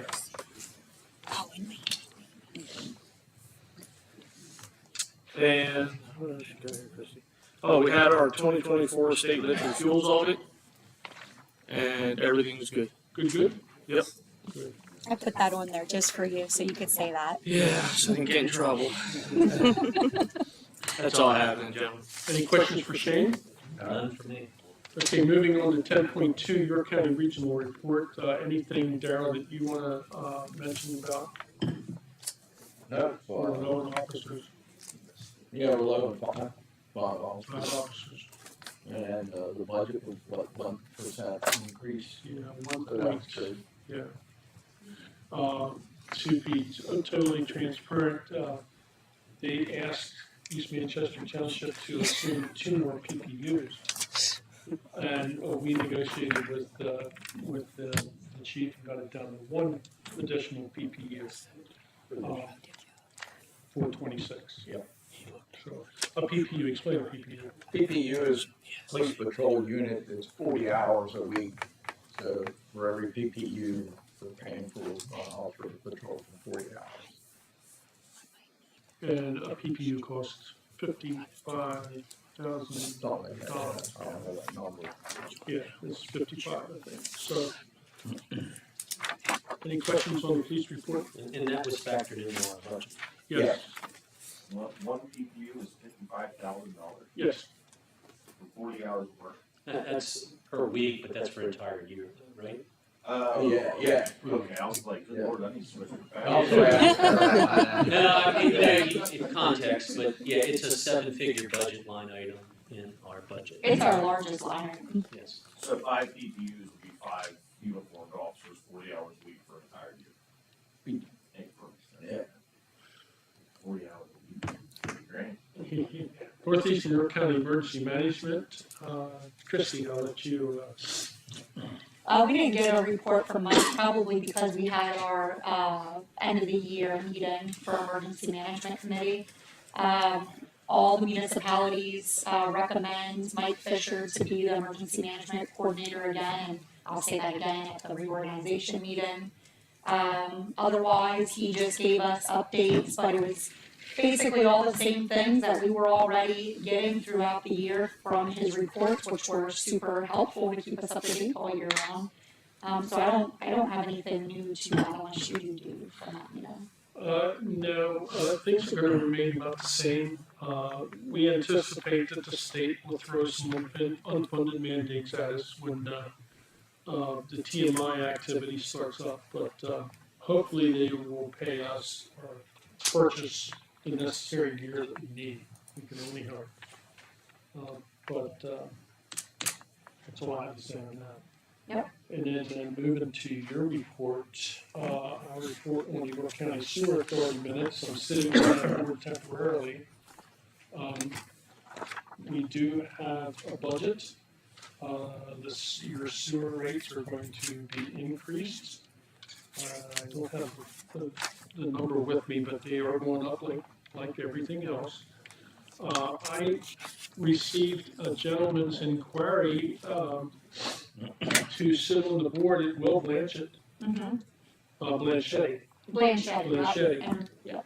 Seems like a real nice young man, and he has some past wastewater experience under his belt, so he wants to sit on the board. Cut me out of a meeting in a month, so I'm all for that. So I'll be continuing on the board till the end of the year, and then we'll take over. Sitting there, Excuse me, on the Northeast Sewer Authority's website, nesewer.org, the rate increase will be $145 a quarter. I think it's currently $135, so $10 a quarter. Okay, thank you for that. Kate, I'm sorry. One question I have, on their minutes, they report Mr. Geller suggested the district be allowed to reallocate EDUs from buildings that have been abundance of EDUs and buildings in need. This school district need a one-time transaction going forward. The district would then purchase EDUs as needed. Does this affect our EDUs, the Saginaw plan? Or No. Okay. What the school district did is they purchased something like 33 or 40 EDUs throughout the district. Some of their, with people moving around, they don't have as much EDUs needed for this building. So they want to transfer those extra EDUs to a building where they need EDUs. And it came down to a philosophical thing, is they're still paying for the same amount of EDUs. That's what's important. Because the school district pays, the sewer authority for their sewer just like everyone else does.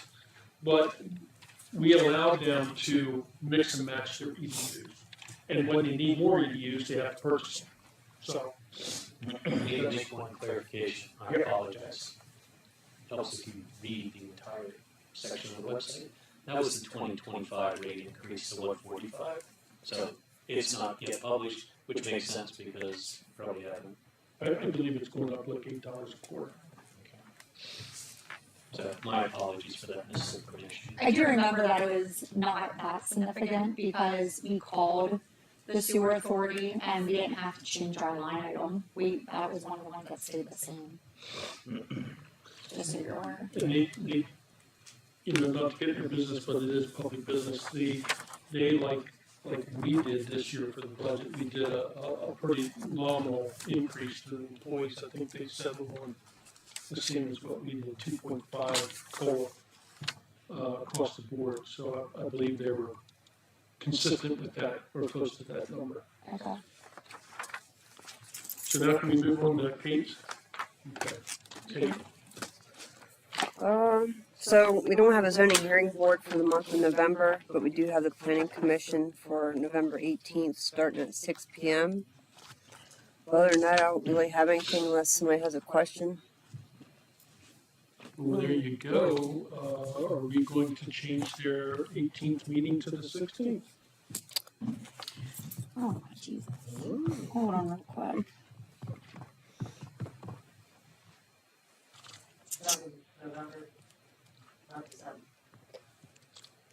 No, we're talking about November 18th. Oh, yeah, okay. Ooh, Thank you. Because I just sent that email. Okay, no, it's not. It's not the same thing. Glad you didn't say anything. Code enforcement officer report. Nothing out of the ordinary. Okay, I ran out of agenda. Okay. Oh.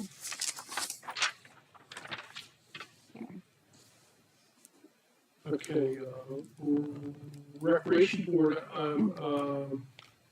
I think we have a new member that wants to sit on that board as well. Yep, Laura Brunner, Phil Woods and Dwight Hollenbach are speaking with her, and I think they met with her as well. And so far I hear good things about her. And I know that she's a running coach, and she's very interested, and she knows that we're looking for members. So, and we're looking for more members. I know I said that already, but we're also looking for alternate planning commission members. We now have a zoning hearing board member that's not able to do it any longer, so we're looking for one of those. So if anyone's interested, Please let us know. Question, or are you volunteering? for recreation. Minutes back that you were taking, or taking the open sewer authority position, or Yeah, that's, I'll sit on there. well, that's the gentleman, Will Blanchetti, came forward, and so, sorry, sorry. So no wonder you're putting markings with that floor line in the question about the floor line. Right. I've seen them try to mark stuff, and they don't have no recollection of it. No literature, no references. No, word was worse. Oh, yeah. Oh, moving on to correspondence, Christie. No correspondence. All right. Supervisor comments, Dean. Do we want to do the bills or not? That's, oh yeah, Dean, you want to make a motion to pay all bill? I'll make a motion to approve and pay all bills. I'll second that motion. Discussion. All in favor, signify by saying aye. Aye. Sorry, missed that. Now, Dean, supervisor comments. I want to thank everyone for coming out tonight. I appreciate the dialogue, certainly on all the items that we addressed this evening. Mike, I want to thank you. Is Mike what you prefer, or is it James? Because I know you have the right initiative. I go by James for the legal. But what do you prefer? Mike. So thank you. And I do appreciate the conversation we had outside of the road reports. What I do want to say though is, while I don't participate in social media, I do know how to find things, and I did watch the video. And I was disappointed because it was not the person that I spoke to that day, or the person that came up here and represented things. And so my only ask of you is, when you put facts out in the air, please reference where you're getting that information so people can fact check you. But I do appreciate you coming, and I do appreciate the dialogue. Thank you. That's all I have. Thanks. Darryl? Couple things. One, thank the residents that showed up tonight. Love hearing from you. And we do consider your suggestions and comments in our talks. Was EMA streaming okay for, was streaming okay for the weather and stuff for EMA? We talked about either getting Comcast hookup or streaming. He has a reason. There is a more detailed reason, and forgive me, I can't even begin to tell you, because even when I was writing the minutes, I had to put a question mark on how I explained. Do you recall? Oh, I did ask that the other night, I forgot. He needs to review the minutes from that night, and then after he clarifies that section for me, I can let you know. Okay. I had a chance to attend the Regional Freight Summit in York on October the 28th. And the guest speaker was Pennsylvania Secretary of Transportation, Mike Carroll. So PennDOT is doing 1,200 parking spaces by the end of 2026. They're doing mainly on their interstates, and 600 additional spaces on the turnpikes. They're talking about the Newberry pull-off area there, the truck stops there, the weight scale. They're going to develop that in the parking for them. And it's the first statewide expansion of designated parking spaces other than throughout the facility construction will give businesses provide them spaces. Truck parking is a nationwide issue with the high volume of freight traffic coming through Pennsylvania. designated trucking spots will be identified by new truck parking signs installed by PennDOT. And a study was done by Pennsylvania State Transportation Advisory Committee in 2023, and they documented then the need for more truck parking. The parking expansions address the study's recommendations and repurpose state-owned properties to do that. It helps us in a way, but at the same time, I see truckers going to the facility because they want to get there on their time, but they're early. So they'll just kind of sit there. We are looking at it, we're, not paying for business for coming in, but we'd like to look at providing some local truck stop parking areas for them. And at the same time, I got to ask Mr. Carroll why PennDOT isn't being more aggressive in helping us with the interchange at exit 26. And he danced around that issue and just kind of fell back on funding, and then by then your county planning commission member jumped up and started talking about funding and everything. I basically told him East Manchester's out of it because we're not going to provide the funding until the federal government and the state get together and say how they're going to pay for this thing. We'll listen to that. But, me personally, I should say, I'm not in it. And then we attended Dave and I attended the township convention on October 30th. My last comment is thank the veterans for your service. Does this board remember back when Kinsley wanted to develop and started developing there, he went to PennDOT with an interchange plan and said, I'll pay for it, and they said, we don't want it. And then they made do all the improvements to make Canal Road a truck route. Now we're going again. We got another betterment to make Canal Road another truck route. Well, if you remember when Starbucks was built, Starbucks was told by PennDOT that they would get the Yeah, we did. We created the ground. We could build it on, and turned out he sold it. Yeah, and I even told that I even mentioned that to Mr. Carroll. I said, Bob Kinsey offered you all the ground. So. Ground's the cheap part in transportation. I'll tell you what, you see the projects that I get to, like 3222, gentlemen, the amount of money that's wasted there because we can't impede the motoring public. And if they just let me shut something down and finish it, they move in there and pay 5-6 times in one area because they have to shift traffic here and there. And it costs that just good. Okay, my comments, before we get out of here, I want to thank everybody for coming. It's a great turnout. We are seriously going to consider and probably implement an email blast where you supply us with your email address and any changes in, say, the 16th, when we have the meeting, we'll blast that out and let you know, hey, we're going to have a special meeting on that. We'll only do that for very important things. But look for that to be coming.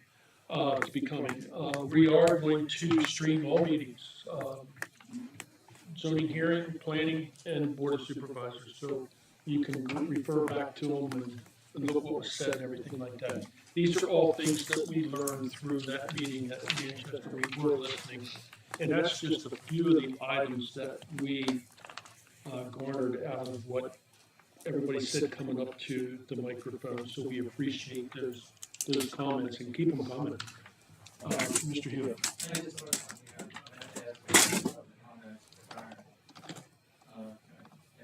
Mm-hmm. They cut my hill down 35 feet. They do any work, see how the hill, my side is gonna hold up. I mean, do they do any sample work to see will my hill slot off into that, down to the hillwood side? If you're asking if they did any pre-soil work, not that I know of. They did some boring on the site, but not where you're going to bank those. What's that? They only start, do they work when they do, before they put a pad and do all that? they're supposed, if for a structure that size, they better, yes. I mean, they better do their subsurface investigation. That's what happened. It's not required as part of our, Not as one citizen. I have to see in another state, you did a very similar thing. You get all this current boring, the roadway was like 100, 200 feet away. The road broke in half. The road slid down with where they cut the big wall away. So it just made me think, are those trees I just planted are going to wind up down their property? Yeah. They're nice trees. Yeah, thank you. Okay, one other thing I want to announce, this coming Thursday at 9 o'clock, right here, you can have coffee with Joe Diorsky. And you can ask him, Joe Diorsky. 9 a.m. 9 a.m. And you can ask him all about data centers and state roads and whatever you want to ask him. So that's this Thursday, 9 a.m., right here. And with that, Andy, do I recess or adjourn? Yes, go. Recess. Make a motion, we recess to executive session. We need to discuss personnel and litigation matters. I'll second that motion. All in favor? Aye. Thank you all for coming.